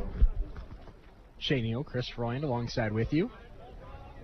And the Ravens with a precision kick there to about the 34-yard line where it's fair caught. I'll tell you what, Aiden Burgess is a fun guy, Chris. He never kicks the same way twice. You never know what you're going to get. Aiden Burgess is like a box of chocolates. I had a feeling you were going there. I didn't want to call him the Forrest Gump of kickers, though, because that might sound a little odd. You never know what you're going to get. Yeah. I couldn't say the Lieutenant Dan of kickers because, well, you know why. So the Ravens out there again on defense. First down and a handoff right, and this will get about a 2-yard gain. A.J. Bracey was in there on the tackle, as was Maurice Wells.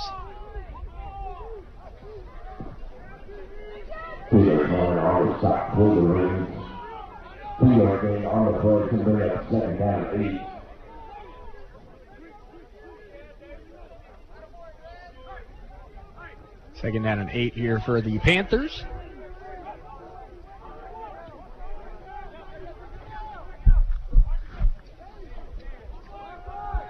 And a quick screen. The catch is made. Nice move to get away from the first defender, but still not much going there. It's going to be 3rd and long.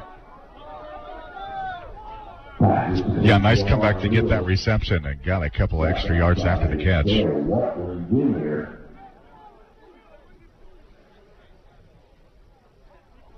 Darrell Walton Jr., the tackle. 3rd down and 9 here for the Panthers. Third quarter just underway. 13:30 to go in quarter number 3. Man in motion here for Ellsworth. And it's a screen pass again, and the Ravens will plug it up about 5 yards shy of the first down. And they'll send out the punt team. Ellsworth is in Iowa, but with playing Iowa Western and Iowa Central, I'm so used to the Iowa coming first. Right. Saying Ellsworth has been kind of a trip up for me today. Iowa Ellsworth. Iowa Ellsworth. I suppose that could work. They are Iowa, Ellsworth. Snap and kick, rugby style punt here from the Panthers. This one caught at the 18-yard line by Bobby Deal. Oh my goodness. I'm not even going to say who the special teams player. I see his number, right, but I'm not going to put him on blast like that here on the broadcast.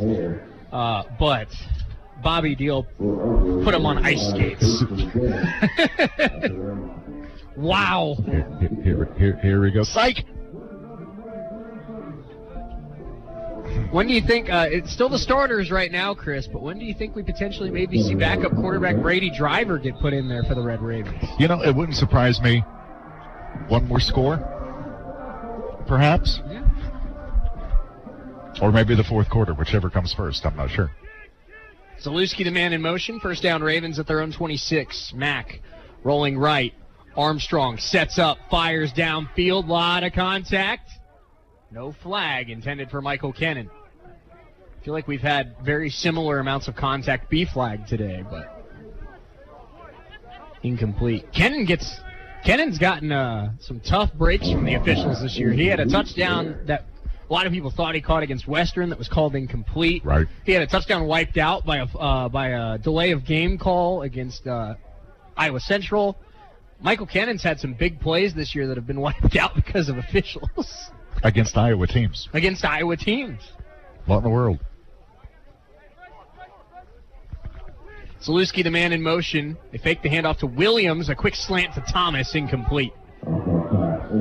In coverage there for the Ellsworth Panthers was number 43, Isaac Hunter, out of Pensacola, Florida. Man, that had some zip on it. Yeah, Max got pretty much every tool in the belt. We've seen Mac make plays with his legs. We've seen the arm strength. We've seen the improvisational skills. We've seen the touch. We've seen the precision. I mean, he's a complete quarterback. There's a reason why he's had the year he's had. No doubt. 3rd down and 10 here for the Red Ravens. Mack trying to find outside to Beasley and just led him a little bit too far.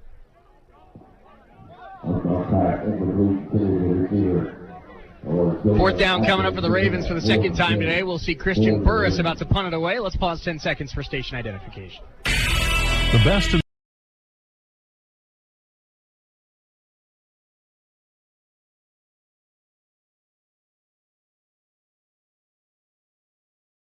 drive stalls, and Christian Burris out to punt it away. Ravens lead at 35-0 here with 12:24 to go in this 3rd quarter. Shea Neal, Chris Freund alongside with you. High snap, Burris. It's a fake. Burris, the throw. It's caught. Christian Burris. It's going to be a Raven 1st down. They push him all the way into Panther territory. The punter completes a pass. Talk about precision. Normally you talk about precision punts. It was freshman defensive back Christian McDonald who made the catch for the 1st down. That might be the highlight of the season from Christian Burris. Look at the touch on that throw. Goodness Mac gracious. Armstrong would be jealous. Coach Dobler's become known as a guy who takes risk, who makes gutsy calls. That one was one of them. Armstrong, 1st down Ravens in Panther territory. They hand it off, and solid run here of about 9 yards for C.J. Williams. And that was even a high snap that he took. Might have sold it a little bit better. Might have. A high snap. Might have, yeah. 2nd down and short. Mack hands it off to Williams. And C.J. spinning forward down to the 33. 1st down Coffeyville. This Ellsworth defense, they've been on the field a lot. You can tell they're starting to get a little fatigued, Chris. Yeah, they're definitely starting to wear down. And just when they thought they were going to get off the field, a fake punt and a huge 1st down for Coffeyville.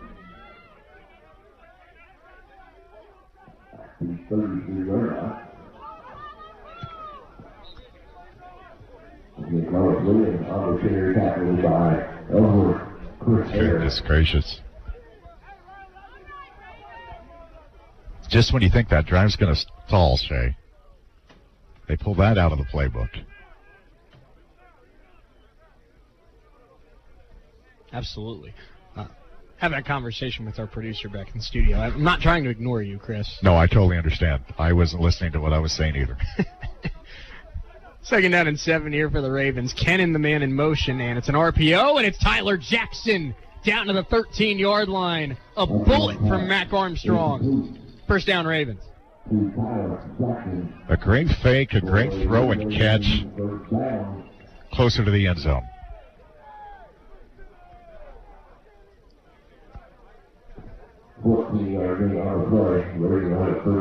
You wouldn't think the Raven offense didn't score last week, would you? No, you really don't. You really wouldn't at all. 9.5 to go, 3rd quarter. Ravens in the red zone at the 13-yard line. Mac Armstrong sends Tyler Jackson in motion. 3 wide receivers to the right of the Raven quarterback. Back to throw, taking a shot. Back corner of the end zone, a little bit miscommunication there. Mack was throwing it to the back pylon. Looks like Tyler Jackson was kind of running to the front pylon. It falls incomplete. But really one of the few times there's been a little miscommunication between a quarterback and receiver. Tyler Jackson's gotten quite a bit of playing time today, taking the place of Jaleel Boast, who's missing today's game with a back injury. Not expected to be anything serious. Jaleel expected to be back on the field next week. 2nd down, and Mack again pulls it down, finding Kennan, his 2nd touchdown of the day. No, it came out.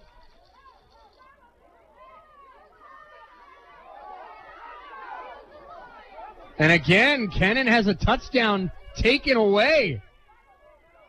He's wanting to know why it was incomplete.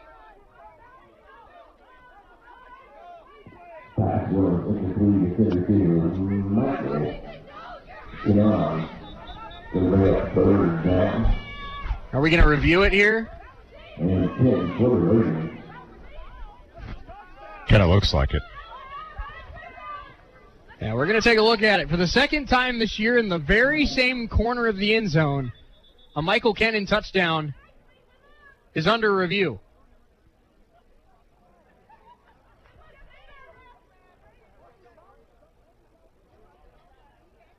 We'll wait for the official signal here.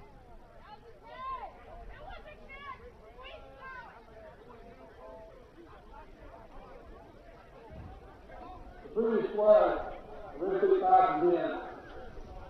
Official review, unofficial. There you go. Official review. Michael Kennan has a bid for his second touchdown catch of the day.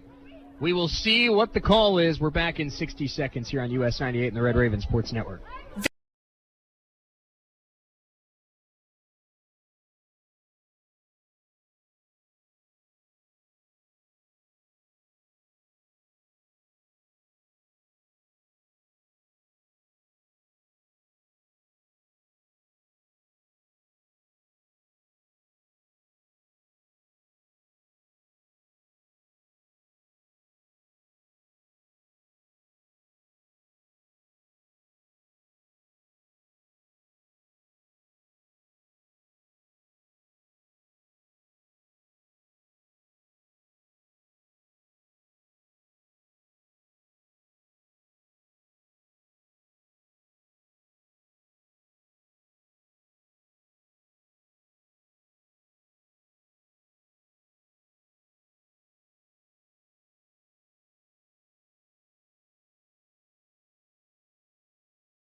The Michael Kennan catch or no catch was upheld as an incomplete pass. They ruled that Kennan did not survive the ground. It'll be 3rd and 10 for the Red Ravens.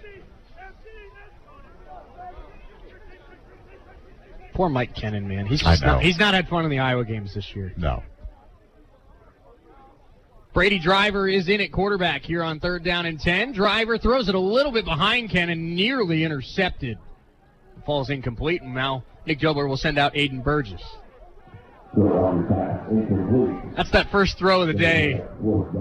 Kind of sailing on him a little bit. Yeah, a little bit, yeah. So it appears like Mac Armstrong's day is done.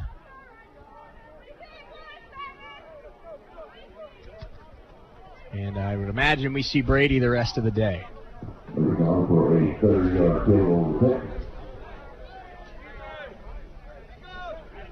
Wind into the face of Aiden Burgess. This one from about 30 yards out. Aiden sends it. Got a leg into it. Did he push it? He did not. It stays through. It's good. Ravens add on 3 more. Aiden Burgess with a 30-yard field goal. Coffeyville 38 and Ellsworth nothing. We're back in 60 seconds here on US 98 and the Red Raven Sports Network.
Red Ravens after the 30-yard kick by Aiden Burgess. Shane Chris Freund alongside with you. And we're just getting started with you here today.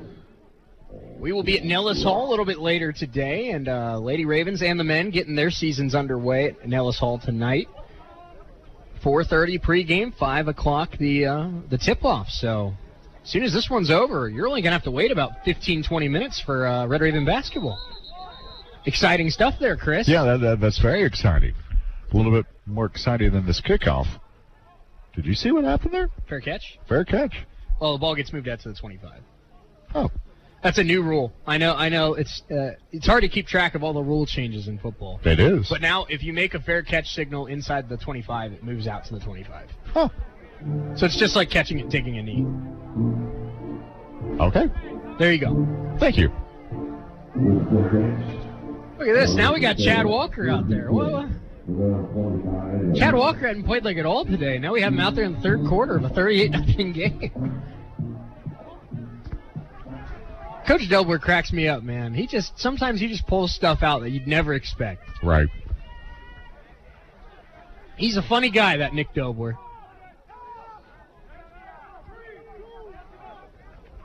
Handoff, and was a timeout called?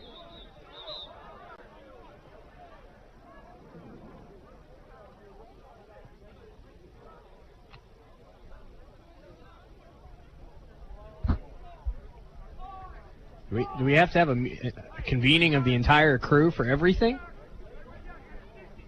I don't know. We might have to have a meeting of the crew to find out if we need a meeting of the crew.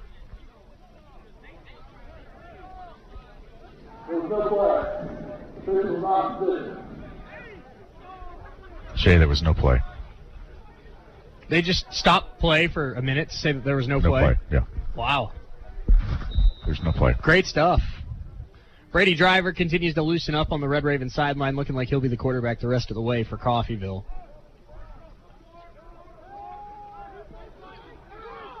And a shot down the seam. That one caught. Busted coverage for the Red Ravens, and the biggest play of the day for Ellsworth. Down inside the 30 of Coffeyville. That's Jesse Aberscotti.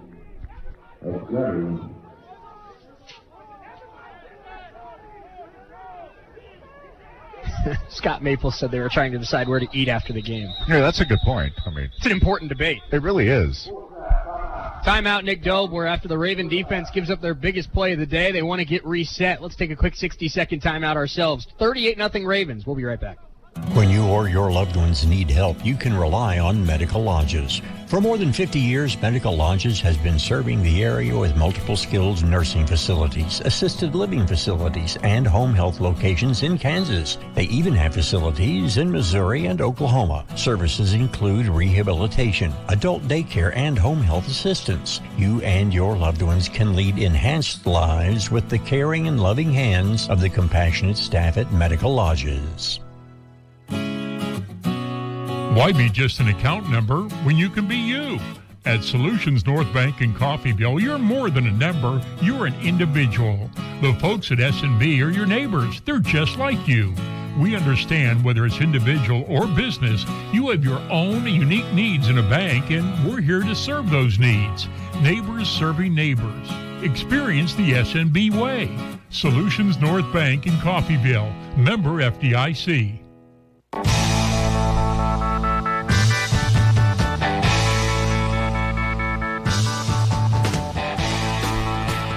Biggest play of the day for the Ellsworth Panthers. A big catch and run for Jesse Aberscotti. Gets them all the way down to the 28 of Coffeyville.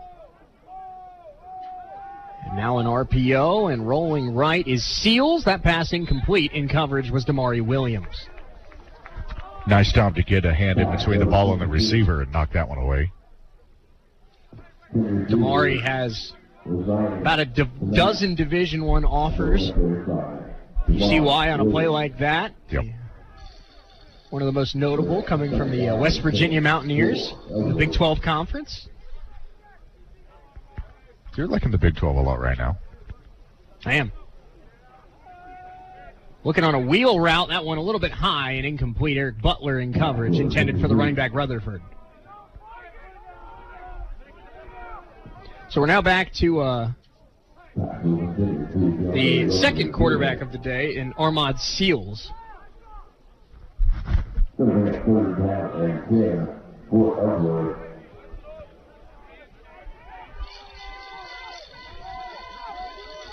$8:18 to go, third quarter. Third down and 10 here for the Panthers. Seals in the shotgun. 3 wide receivers and a tight end. He rolls right. Looking back across the middle. That one caught. Abrascotti gets free again. He's inside the 10 and down to the 8-yard line. First and goal, Ellsworth for the first time today. That's become a good connection the last few plays.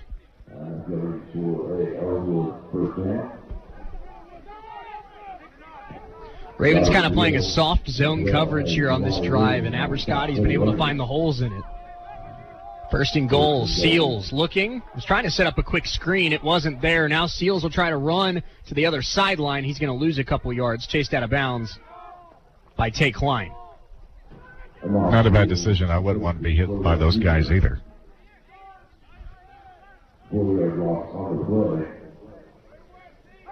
No, I wouldn't want to be hit by Tay Klein. 100%. No thanks. Agreed. Let's run out of bounds and live to play another down. Whatever option is to not be hit by the safety, I choose that one. Yes, exactly. Second down and goal here for Ellsworth. They'll try to run and get some yardage back. Rutherford back to the original line of scrimmage at about the 8-yard line. Call it a gain of 3. This should take us under 7 minutes to go in the third quarter. Tyrick Matthews, Jalen Atkins, and Daniel Van all check in here on this third down for the Raven defense.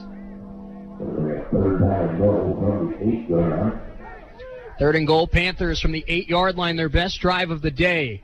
Seals looking to the back of the end zone. That one is caught. That is an Ellsworth touchdown. Sneaking behind the defense was the tight end, Shane Helmick. And the Panthers will not be shut out. They get their first score of the day here midway through the third quarter. It was a nice play and a nice sneak away by the tight end. It was basically all alone in the end zone. It was an easy find for the quarterback. Shane Helmick, the freshman tight end, becoming more and more a part of this offense. That's his 12th catch of the year and his 3rd touchdown. So the young tight end has made an impression for Matt White in this Ellsworth Panther offense. Panthers, they've grown a lot in the last 2 years, and they show it on that drive. Marching down the field against the Raven defense, finding the end zone. Shane Helmick with an 8-yard touchdown catch. Ravens 38, Panthers 7. We're back in 60 seconds on US 98 and the Red Raven Sports Network.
Ellsworth Panthers are on the board, and Nick Dobler going to call timeout as it looked like the Panthers were showing onside kick there.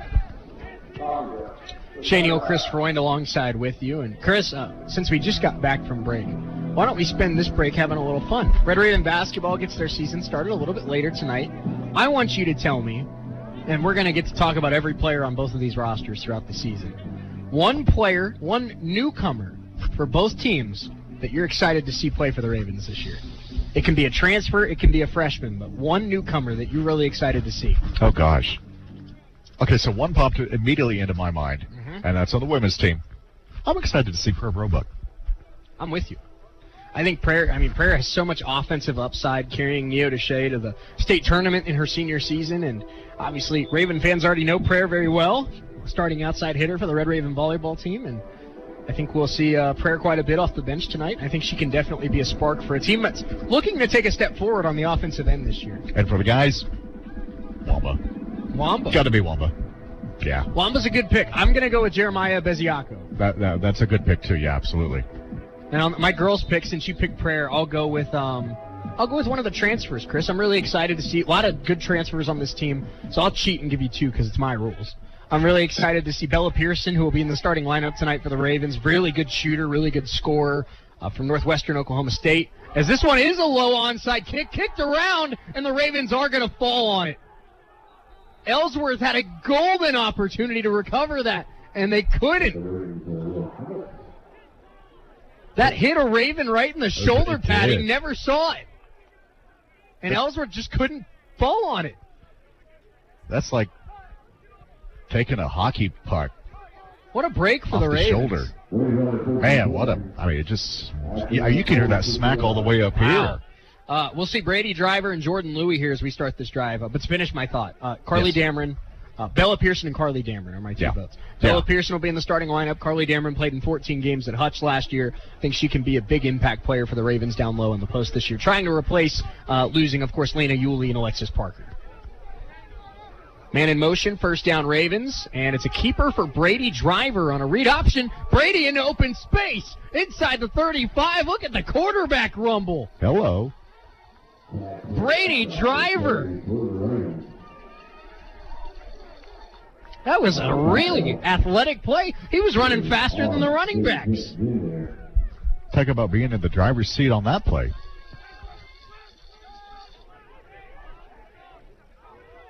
This is the third game we've seen Brady appear in this season. And a handoff to Jordan Louie here on first down. Louie bounces off one tackle, gets about 2 yards up to the 30. Jordan Louie obviously for the Red Ravens.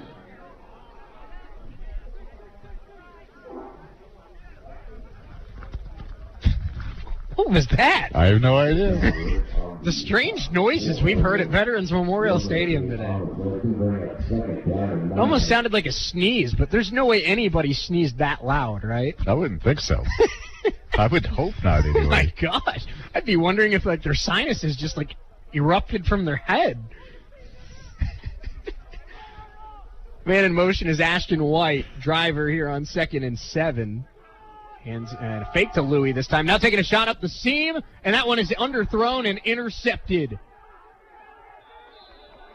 Had an open receiver down the field, and Driver just didn't quite get enough on it, and the Panthers with a takeaway. They'll get the ball back at about their own 4-yard line.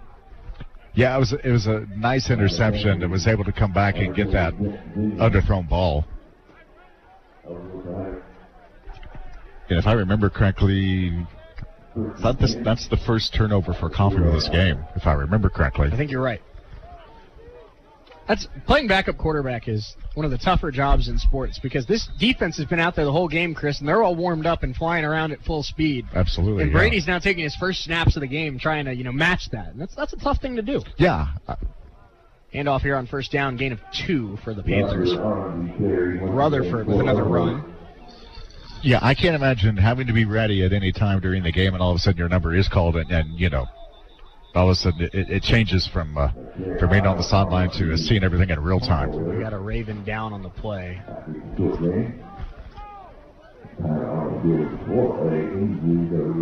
We'll see who that is. Nick Gilbert goes out to check. Let's take a quick timeout. We'll let you know who the injured Raven is. We're back in 60 seconds.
The Raven getting some help off the field. Was walking off the field under his own power. Did take his helmet off, so didn't quite see what the impacted area was. Here's Rutherford, one of the best runs of the day for Ellsworth. He's out across the 25 up to the 27, call it a gain of about 21 yards.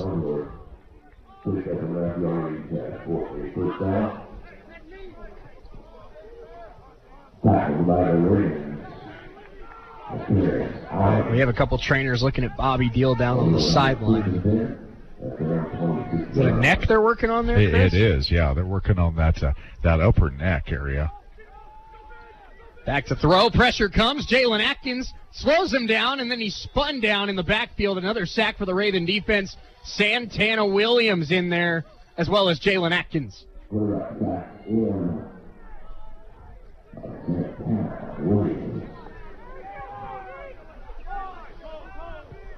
This Raven defensive line, Chris, they're getting better and better every week.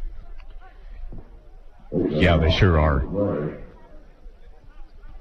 We go inside of 4 minutes to go in this third quarter. Second down and 18 here for the Panthers.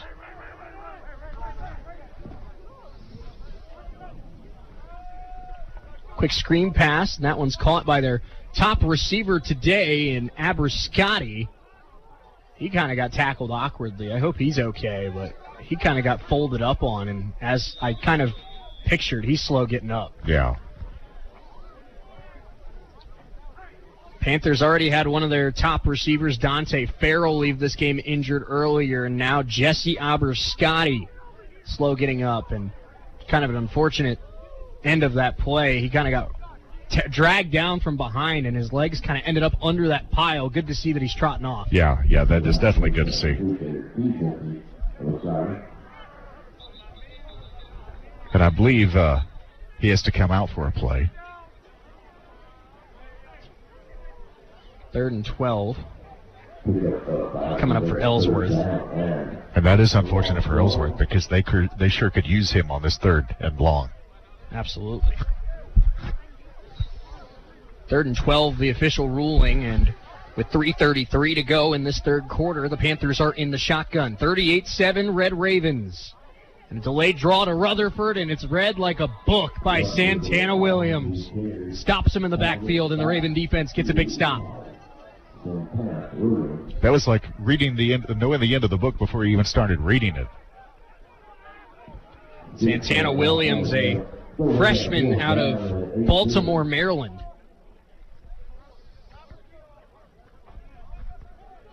It's like having the Cliff Notes, Shay. That's right. Spark Notes version. I never knew who Cliff was. He knew how the book ended, though. True. Ravens will be back to return. As you might imagine, it's not Bobby Deal. This one not blocked, and we're going to have some flags on the play. The Ravens collide with the punter. Ashton White has a great return, but this one will not count.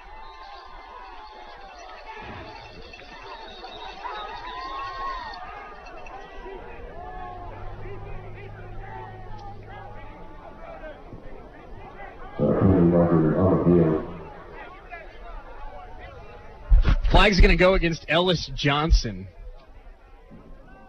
And he's hobbling off the field. He got the worst of that. Yeah, he did. He kind of got kicked in the face. Would this be the definition of adding insult to injury? Might be. Goodness gracious. Or is this adding injury to insult? It is. So we saw in the first half a couple.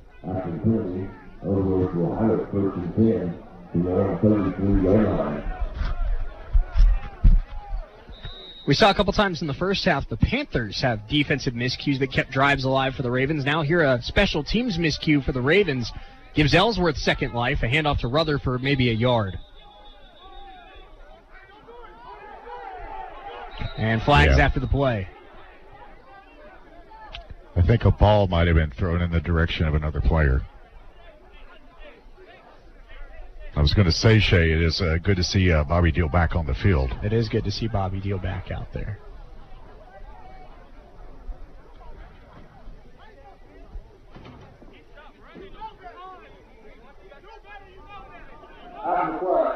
That's what like 55, reset. That penalty will go against Antonio Sandal Bascom.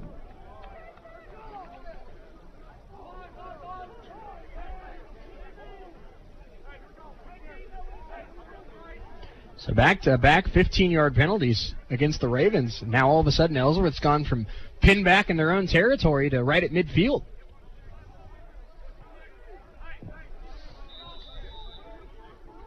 Giving them free yards. You know Coach Dobler's not going to like that. First down handoff, Rutherford loses 3. Ravens all over that one. Some more chirping after the play was over. In there for the Ravens was Tyrick Matthews. Daniel Van in there to help as well. Yeah, what a play by Matthews, the 6'3" defensive lineman from Maryland.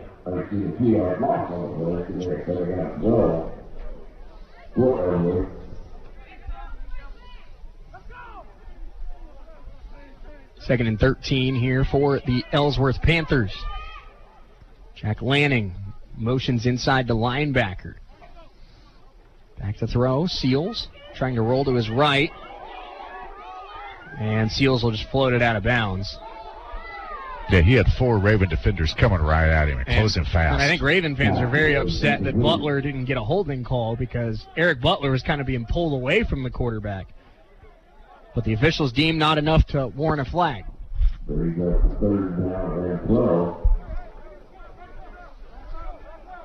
90 seconds to go in this third quarter. This defense has played well on this drive. It's just, getting out of their own way. Yeah.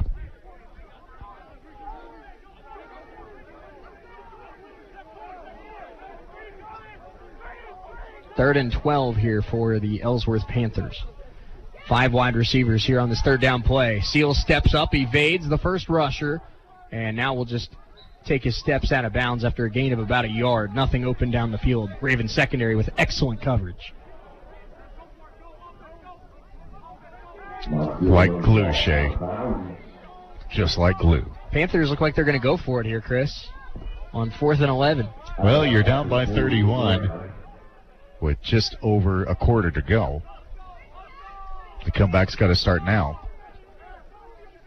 4th down and 11. If it hasn't started Ravens already. Show a big blitz. As we go under a minute to go in this third quarter. I believe that's Nicarius Allen showing pressure on the far side. Seals. Snap. It was a bluff blitz for the Ravens, and now they duck back into coverage. Now the spy comes down. That pass deflected, incomplete. In coverage, Damari Williams, and the Ravens get a stop. Eric Butler with the pressure on the quarterback. Yeah, the pressure leads to the quarterback. He had a little bit of time, but I think he wanted to keep that a little bit longer. But he was forced to throw, and the turnover on downs. 43 seconds to go in this third quarter. Raven offense will come back out. Brady Driver had a great run on the last drive, but underthrew a receiver a little bit and threw an interception. We'll see how Brady responds here on this one. Remember the good stuff and forget that one. Right. Forgetting last week. Another key to the game that you mentioned, by the way, Shay. 3 wide receivers and a tight end in Cage Bratcher here for the Ravens on first down. C.J. Williams is the running back. Actually, I believe that's Charles Morgan is the running back. It is a handoff to Morgan. Charles cuts upfield, breaks a couple tackles. Charles Morgan down to about the 36-yard line. A great pop. Morgan had 4 rushing touchdowns last year in the win over Ellsworth. That was 1 off of the school record. Charles likes it when they play the Ellsworth Panthers. Absolutely. Like a pinball machine. They're just bouncing off, getting great yardage. Driver right back to Morgan. Morgan trying to get outside this time, and Ellsworth reads it well. It's a gain of about a yard. That'll take us to the fourth quarter. Ravens 38, Panthers 7 here at Veterans Memorial Stadium. Chris, you're off to Nellis Hall. We'll see you in a little bit. Talk to you in an hour. There you go. Raven football in control of 31 points. We're back with the fourth quarter in 90 seconds here on the US 98 and the Red Raven Sports Network.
technology needed in an emergency, all right here.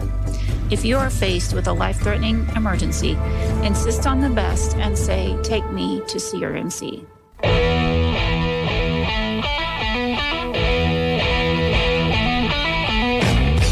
Ravens start the fourth quarter with a handoff to running back Charles Morgan. They gain 4 yards, and 3rd and 5 coming up for Coffeyville. Shane Neal with you here on US 98 and the Red Raven Sports Network. Chris Freund will join us again at Nellis Hall. He's heading over there to get us set up for basketball here tonight. 3rd down and 5. Driver rolling right, stepping up, and nothing there. He's just going to duck out of bounds. 4th down coming up for the Red Ravens.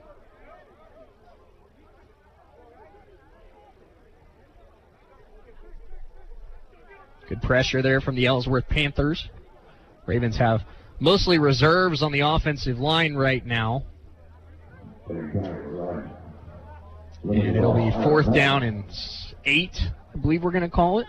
The Ravens do keep their offense out there, just trying to get Driver some reps, try to get him some experience just in case you need him here in the last month of the season. 4th and 8 for the Red Ravens. Driver back to throw. Pressure comes off his right side. Now trying to buy time. Throw for Jackson. A little bit overthrown, but a flag in the backfield. This is going to be roughing the passer. Driver had both Jackson and Jordan Louie open on the left side of the field, but threw across his body and kind of floated in between the two receivers. He got drilled, and this will be a penalty against the Panthers. Penalty on Ellsworth goes against number 4, Jameer Brown, the freshman linebacker.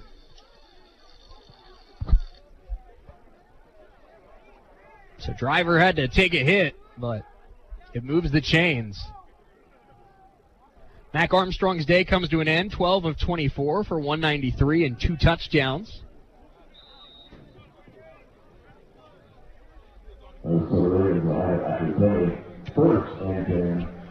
First down, Coffeyville now at the 21-yard line after the penalty. Tyler Jackson in motion. Driver takes the shotgun snap. Brady hands it off, and not much there. Maybe back to the line of scrimmage for Coffeyville.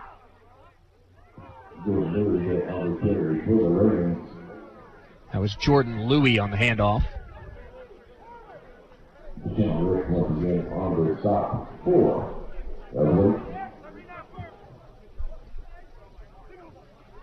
Second and 10, Driver stepping up, looking up the seam, and incomplete, overthrown, looking for Michael Kennan. I thought it was a flag, it was a football. 13:25 to go. And it'll be 3rd and 10.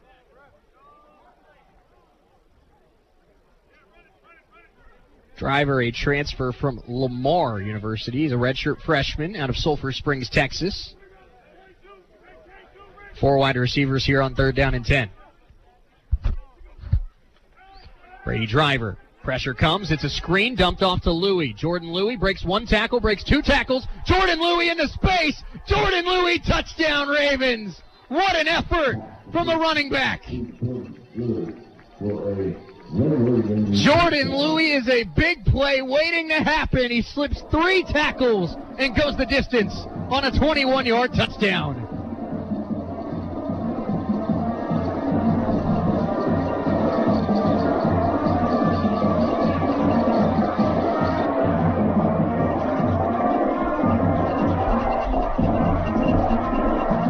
Aiden Burgess out for his 6th extra point of the day. He's hit 5 extra points and a field goal so far for the Ravens. Snap, hold, and kick are good. A perfect 7 out of 7 for Aiden Burgess. A perfectly run screen pass, and Jordan Louie, house call for the Red Ravens. 45-7 Coffeyville. We're back in 60 seconds on US 98 and the Red Raven Sports Network.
Jordan Louis with a 21-yard touchdown catch from Brady Driver. Ravens lead at 45-7. This Aiden Burgess kick sails into the end zone.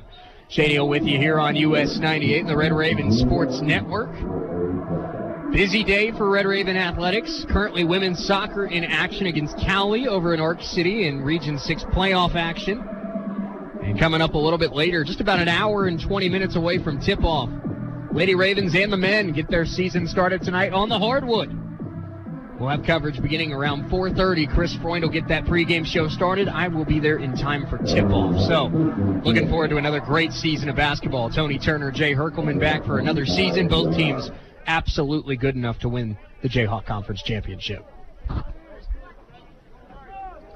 First down, Panthers here at their own 25-yard line. 13:15 to go. And it's going to be an RPO, and a throw is complete. Gain of about 11. First down, Ellsworth on the first play of the drive.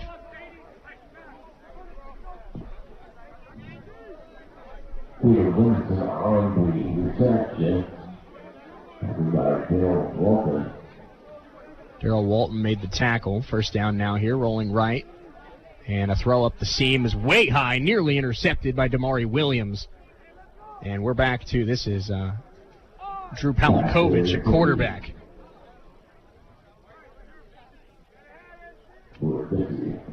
Second and 10 here for the Panthers.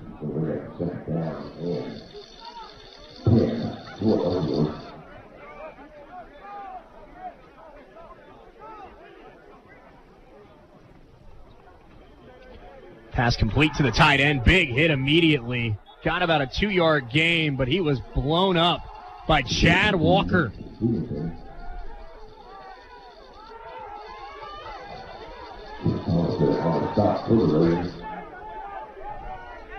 Third down and 8 coming up here for Ellsworth.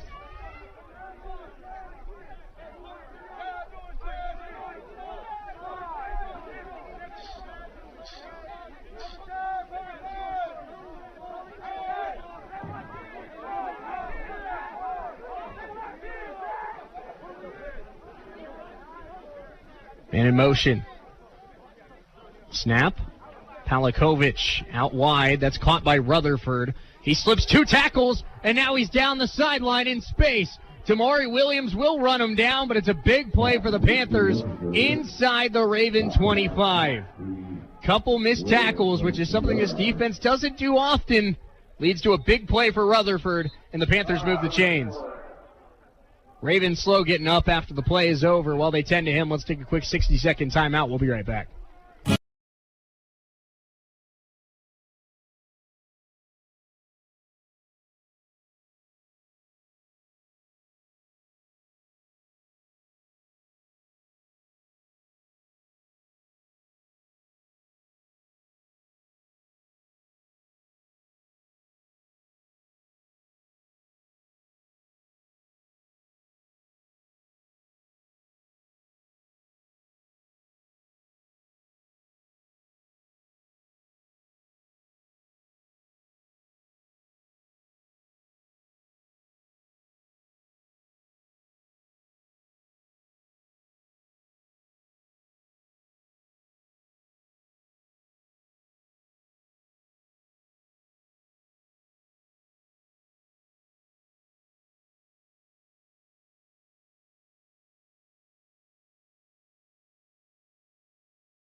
I think they're looking at two things here. Now, I think the first thing is true. It was a forward shovel to Aberscotty. But what we're looking at here is whether he possessed the football long enough for it to be ruled a catch and fumble versus an incomplete pass.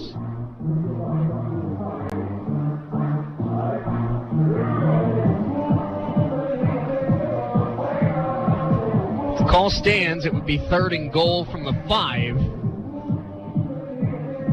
If the call is overturned, it would be Red Raven football.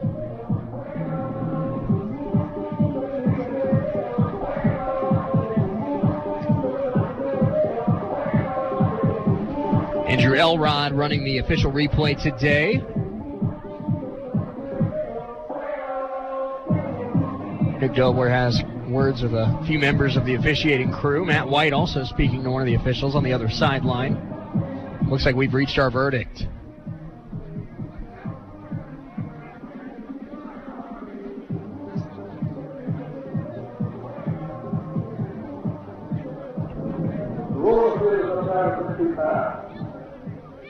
Rolling on the field is upheld. Nick Dobler not happy about it. So it will be 3rd and goal from the 5 for the Ellsworth Panthers.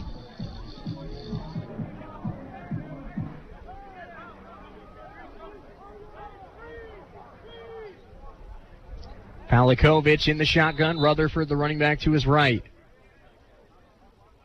Takes the snap. And it's a throw, looking to that back corner, incomplete. No flag on the play. In coverage for the Red Ravens was Nicarius Allen.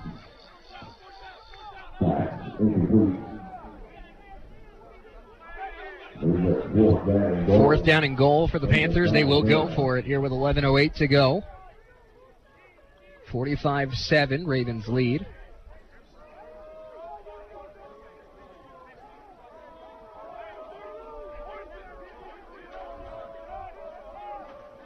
Fourth and goal. Ravens show pressure.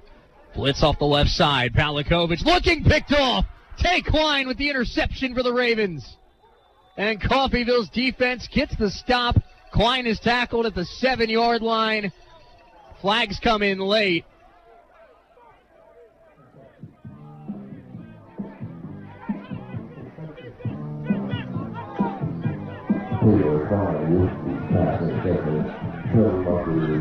We'll see what the flags are. It was some extracurricular activity after the interception. But Tay Klein with the pick for the Red Ravens. That'll go against Bobby Deal. Picking up the unsportsmanlike. But now we're going to have the group pick after the Tay Klein interception. Tay gets a seat center stage. There you go. Look at that. Smile for the camera, fellas. That's a Red Raven takeaway.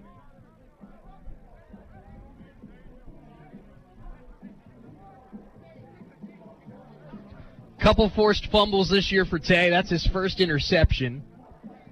And I would like to take partial credit for that. Tay was on the Red Raven Coaches Show for the first time this week, and I think there's definitely a correlation there between appearances on the show and direct success on the football field. I think that's a certainty. First down, Ravens now at their own 4-yard line. Cage Bratcher, the man in motion. Driver takes the snap, hands it off. Good hole for Jordan Louie. 2 broken tackles. Jordan Louie off to the races. Across the 35, still dancing and shoved out of bounds at the 37. Jordan Louie. Have a second half.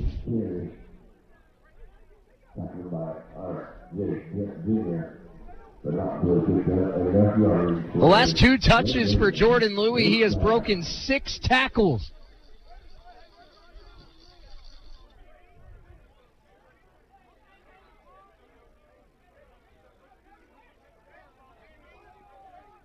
Another handoff, Louie. Gain of 5 on first down.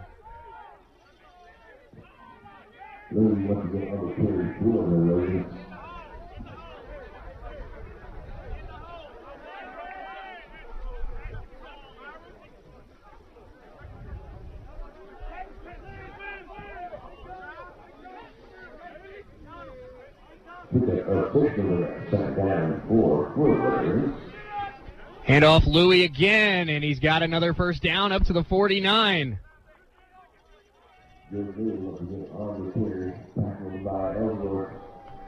Number 40.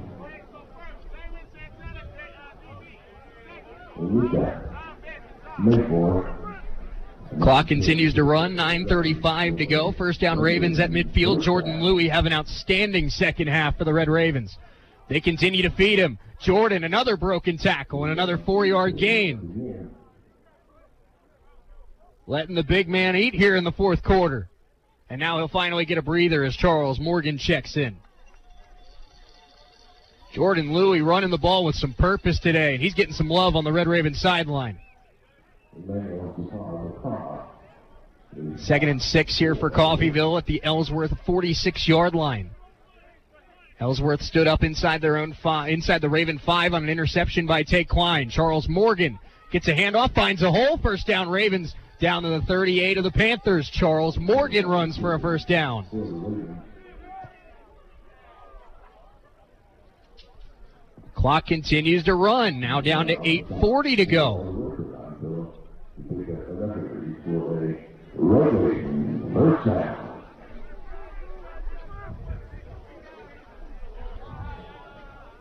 First down Coffeyville at the 38-yard line. Driver. They go right back to Driver this time on a keeper on a read option. He's inside the 20, inside the 15. Brady Driver with a gain of 24, and the Ravens are in the red zone, running right down the throats of the Ellsworth defense.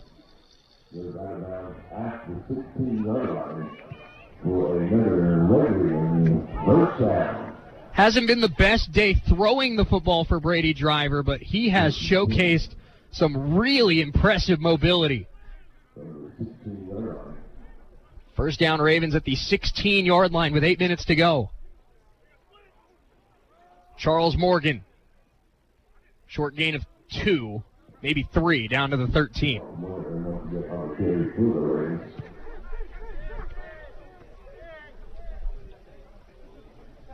Clock continues to wind.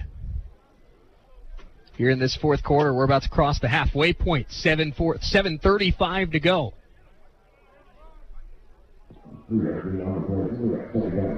Second and 7 for the Ravens at the Panther 13-yard line. Bratcher in motion. Driver. Toss out right to Charles Morgan. Morgan has good blocks down to the 5. First and goal, Coffeyville.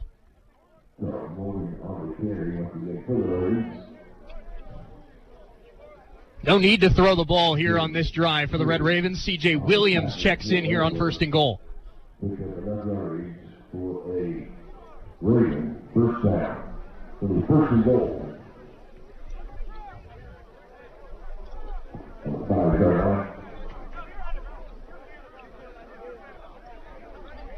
First and goal, Coffeyville at the 5-yard line. 6:45 to play. Driver has both Morgan and Williams in the backfield. It's a keeper for Driver. He is untouched into the end zone. Touchdown, Ravens. Brady Driver's first touchdown in Coffeyville. I beg your pardon. Jordan Louis' touchdown was a screen pass, so it's the second touchdown of the day for Brady. And the Ravens have crossed the 50-point plateau here this afternoon.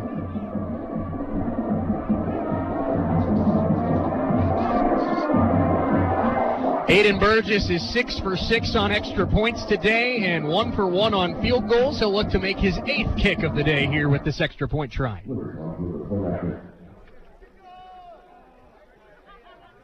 Snap, hold, kick, all good.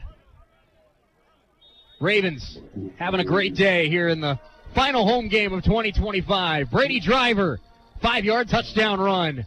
52-7 Red Ravens. We're back in 60 seconds on US 98 and the Red Raven Sports Network. Helping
lead at 52-7 with 6:40 to go here at Veterans Memorial Stadium. This kickoff sails into the end zone. Ellsworth will start at the 25-yard line. Shea with you here on US 98 and the Red Raven Sports Network.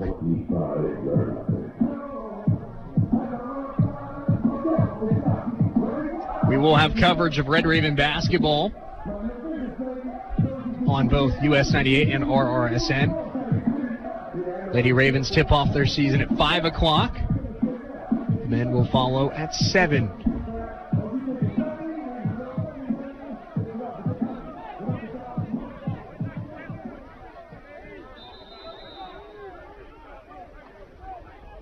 First down, Panthers here at their own 25-yard line. Snap, and Palakovic has a lot of room to his left, and now he will take off with it. Palakovic with a gain of about 5 yards. Tackled out of bounds by A.J. Bracey.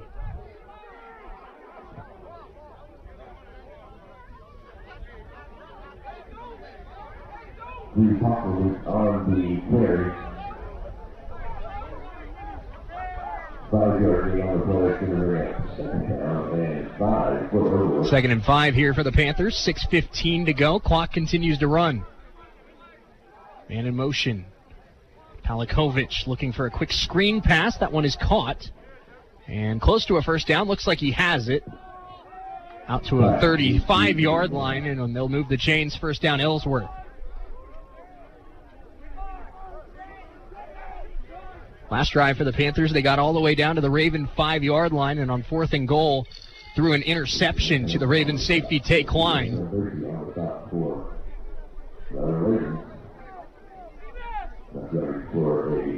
First down, Panthers at the 35-yard line. Palakovic rolling right. Pass deflected and incomplete, intended for the tight end, Shane Helmick.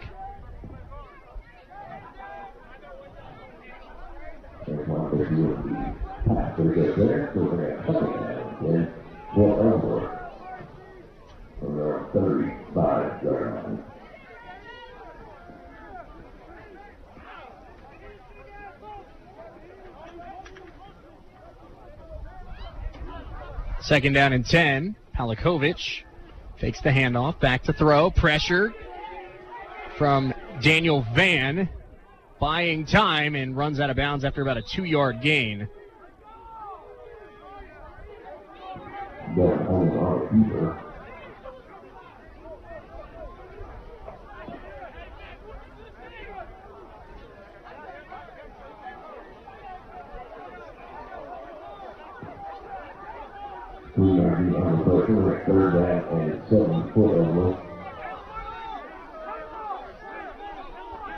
Third down and 7 here for Ellsworth.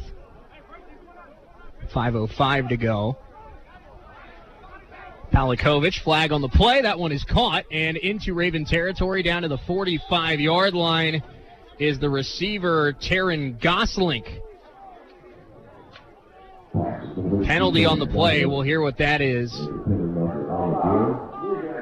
And it's offsides against the Ravens. Penalty decline. Let's pause 10 seconds for station identification here on US 98. It's where you belong. Cooperative Credit Union and US 98. KUSN. Deering, Coffeyville. First down, Panthers. Back to throw. Palakovic buying time, taking a shot deep. It's overthrown. It's intercepted. Chad Walker with a pick for the Red Ravens.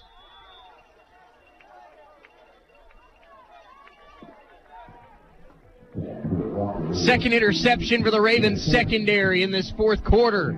Chad Walker with the pick. And now the Ravens will try do what they can to run out this final 4:38.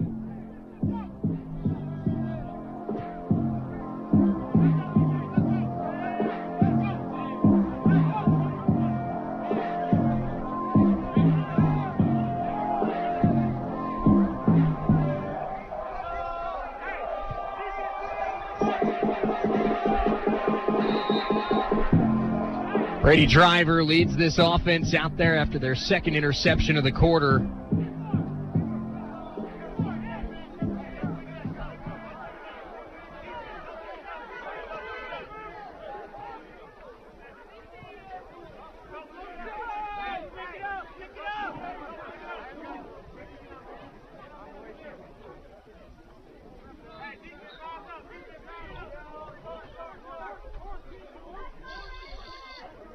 Run on first down and a short gain of 3. Then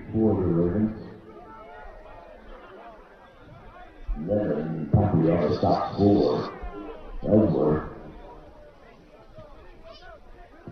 3 yards on the play, so we're at 7 down and 7 for the Ravens. 2nd and 7 here for the Red Ravens. Man in motion. They'll hand it off to Jordan Louis. Louis had a great second half, and he pushes forward. Should have enough for a first down.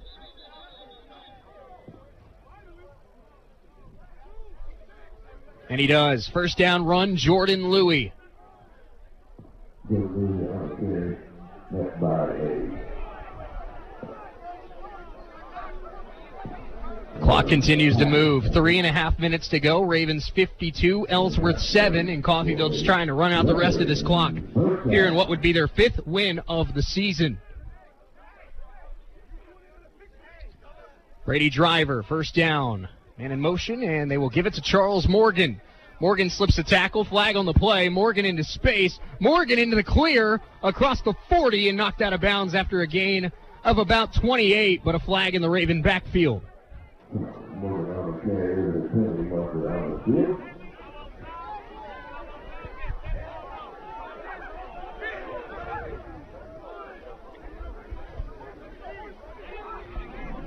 Holding. 6-3 on that. Opposition. Still first down. Holding against the Ravens, half the distance to the goal.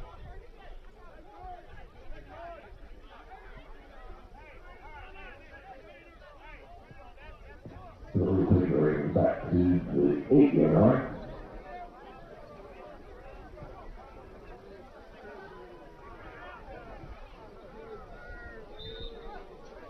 So now officially first down and 16 with 3 minutes to go. Diesel Solari gets a handoff, and he's out to the 11-yard line, gain of 3. Solari on the carry for the Ravens.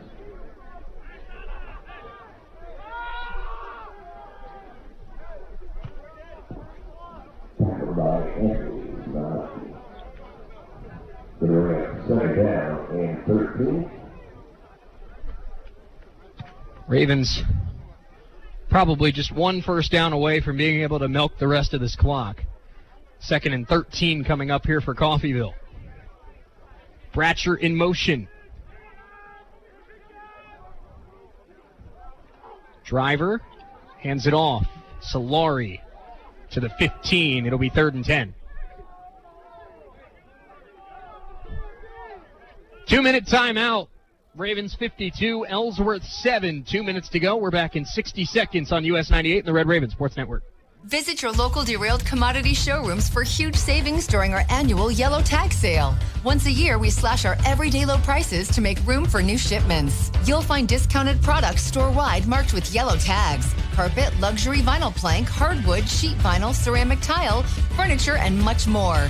We can help you freshen the look of your entire home. Take advantage of the great savings at Derailed Commodity Flooring and Furniture, with locations in Brazelton and Independence, Kansas, and Joplin and Butler, Missouri.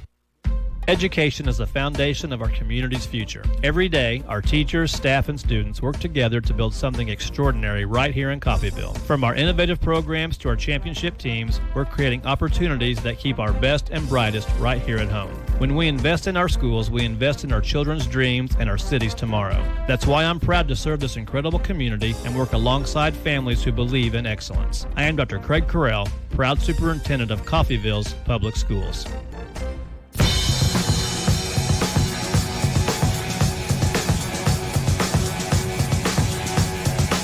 2 minutes to go here in Veterans Memorial. Ooh, all right. Had to sneeze and didn't have a color guy in the studio. There we go. 2 minutes to go. 3rd and 10 here for the Ravens. Shane Neal with you here on US 98 and the Red Ravens Sports Network. 52-7, Ravens in complete control here at home. Driver rolling left. And Brady will throw, and is it caught? It is. First down, Ravens. Diesel Solari. Gain of about 18. And now the Ravens should be able to run out the rest of this clock. And they are in victory formation.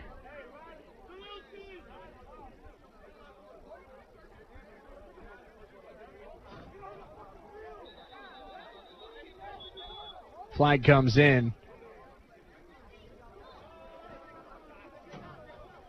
Not sure what the miscommunication was there. I don't know if they were lined up right or.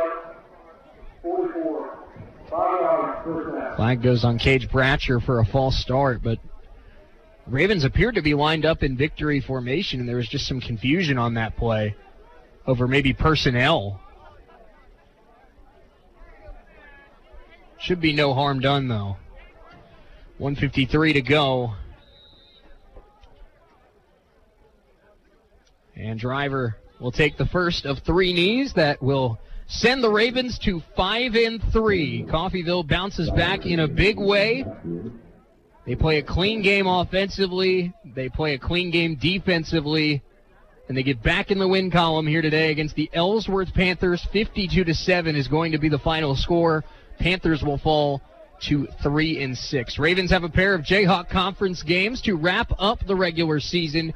They will head on out to Dodge City next Saturday afternoon and will take on the Independence Pirates, their arch rivals, in the final game of the regular season. That'll be on the night of November 15th. There's your second knee from Brady Driver.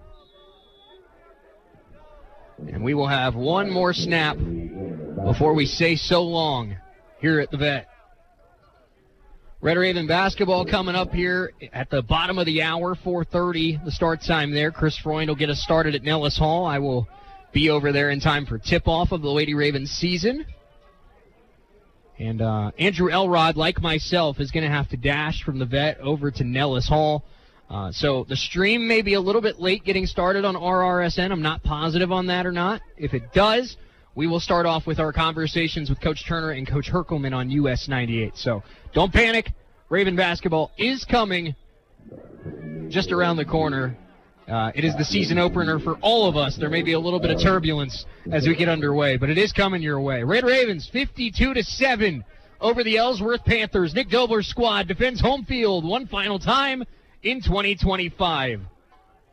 Let's step away for 4 minutes. We'll go over final stats, name our US 98 players of the game on the other side. Ravens win big. Red Raven postgame show starts in 4 minutes on US 98 and the Red Raven Sports Network. Mahomes takes the snap at his left knee, keeping the feet alive. Sings it late for the end zone. It's caught. Touchdown! Kansas City! And Travis Kelce with the catch. Sunday, the 5-3 Chiefs travel to Buffalo to face the 5-2 Bills at Highmark Stadium. Pregame starts at 2 right here on your home for Kansas City Chiefs football. The mighty 690 KGGF. Kansas City Chiefs football on the mighty 690 is brought to you by Hiccups Liquor, Independence Heating and Air, Ashcraft Tire and Auto, VFW of Independence, Buck's Barbecue, Kansas Lumber of Coffeyville, Sports Zone Liquor, Great Plains Federal Credit Union, H&R Block of Coffeyville, and Farmers Union's Midwest Agency's Chris Norvett. The Chiefs travel to Buffalo to take on Josh Allen and the Bills. Coverage begins Sunday at 2 on your home for Chiefs football, the mighty 690 KGGF. When you choose Coffeyville Regional Medical Center, our dedicated team of surgeons, anesthesia, nurses, and other medical professionals are focused on you and your health. Our board-certified general surgeons provide expert surgical care close to home. From a routine colonoscopy to a life-saving mastectomy, the general surgeons at CRMC are equipped to handle many types of surgical procedures. For more information, call CRMC Medical Group at 620-252-1639. When you or your loved ones need help, you can rely on Medical Lodges. For more than 50 years, Medical Lodges has been serving the area with multiple skilled nursing facilities, assisted living facilities, and home health locations in Kansas. They even have facilities in Missouri and Oklahoma. Services include rehabilitation, adult daycare, and home health assistance. You and your loved ones can lead enhanced lives with the caring and loving hands of the compassionate staff at Medical Lodges.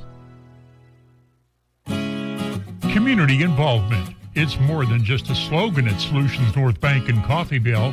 It's what we live. We're there supporting and cheering on your kids' teams. We're there in the trenches with you at work, offering real financial solutions to your company. We're there as members in the same social and civic organizations that you are. We're family. Experience the SNB way. Solutions North Bank in Coffeyville. Member FDIC. KGGF, KUSN, and KQQF Radio is growing.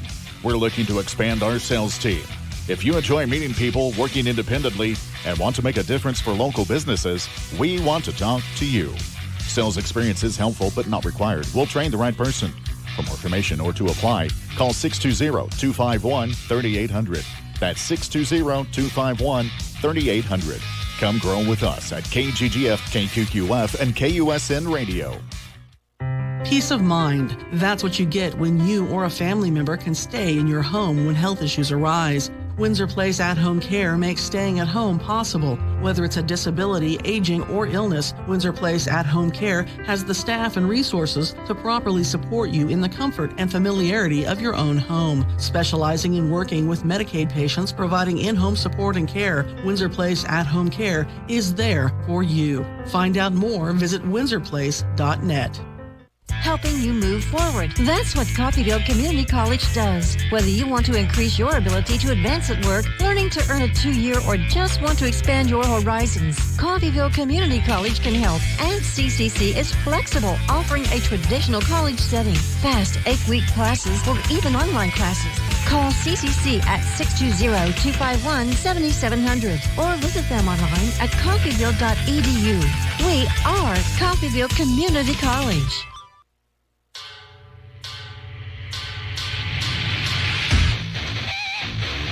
It's time for the Red Raven postgame show on US 98. Voice of the Red Ravens, Shay Neal, will go over final game stats, scores from around the conference, and immediate takeaways from today's action. We'll also name our US 98 player of the game. The Red Raven postgame show, an exclusive production of KUSN Radio Sports. Over the Ellsworth Panthers. Shay Neal with you here on US 98 and the Red Raven Sports Network. Let's quickly break this one down here before we send it out to Nellis Hall in just a little bit. Ravens finished the day with 28 first downs, 47 rushes, 264 yards for the Ravens today. Also, a great day of total offense, 518 yards for the Red Ravens offensively today. Ravens did have 14 penalties for 121 yards, something they will have to clean up. But the Ravens win the time of possession, 35-25.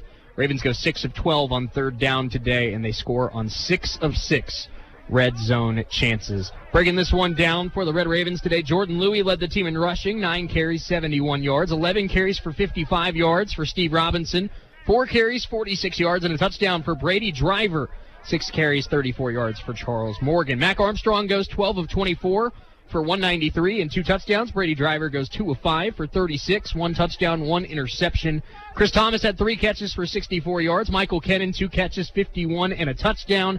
Dre Beasley had 2 catches today as well. For the Red Raven defense, Dabrian Moss, 6 tackles. Nakarius Allen had a sack. Eric Butler had a sack. Cam Cyprian had a sack today as well. Red Ravens took an early 21-0 lead, 3 first-quarter touchdowns, 1 to Kennan, 1 to Zalewski, and 1 by C.J. Williams. Steve Robinson had a pair of rushing touchdowns, 1 in the second quarter, 1 in the third quarter. Aiden Burgess would tack on a field goal. Ellsworth got their lone score of the day in the middle of the third quarter with an 8-yard touchdown catch from Shane Helmick, but then 2 touchdowns from the Ravens in the fourth quarter, 1 for Jordan Louis, 1 for Brady Driver. Ravens are 5-3. They'll take on Dodge City next Saturday, while the Panthers are 3-6. Our players of the game today, we're going to go with Jordan Louis on the offensive side of the ball. Didn't get a ton of snaps until the second half, but Jordan finishes with over 90 yards of total offense, 2 with a touchdown catch as well. Great day for Jordan Louis, and hope to see him continue to use that momentum moving forward here in the last couple games of the year. Defensively, we're going to go with our player of the game being Eric Butler. Eric had 4 tackles, a sack, and he was flying all over the field, had 5 pressures in today's game. So Eric Butler and Jordan Louis are our Red Raven players of the game today in a 52-7 win over the Ellsworth Panthers. Red Raven basketball coming up just around the corner on US 98 and the Red Raven Sports Network. We will hear from Coach Turner and Coach Herkelman before we send it out to Nellis Hall to get lineups and tip-off of the brand new season. We're going to return to the music for just a little bit. And, of course, we'll have our conversations with Coach Turner and Coach Herkelman just around the corner as we get ready for a new Red Raven basketball season. Don't go anywhere. Final score 52-7. Red Raven football rolls. Red Raven basketball coming up in just a little bit here on US 98 and RRSM. You've been listening to Coffeyville Community College Red Raven football on your home for Red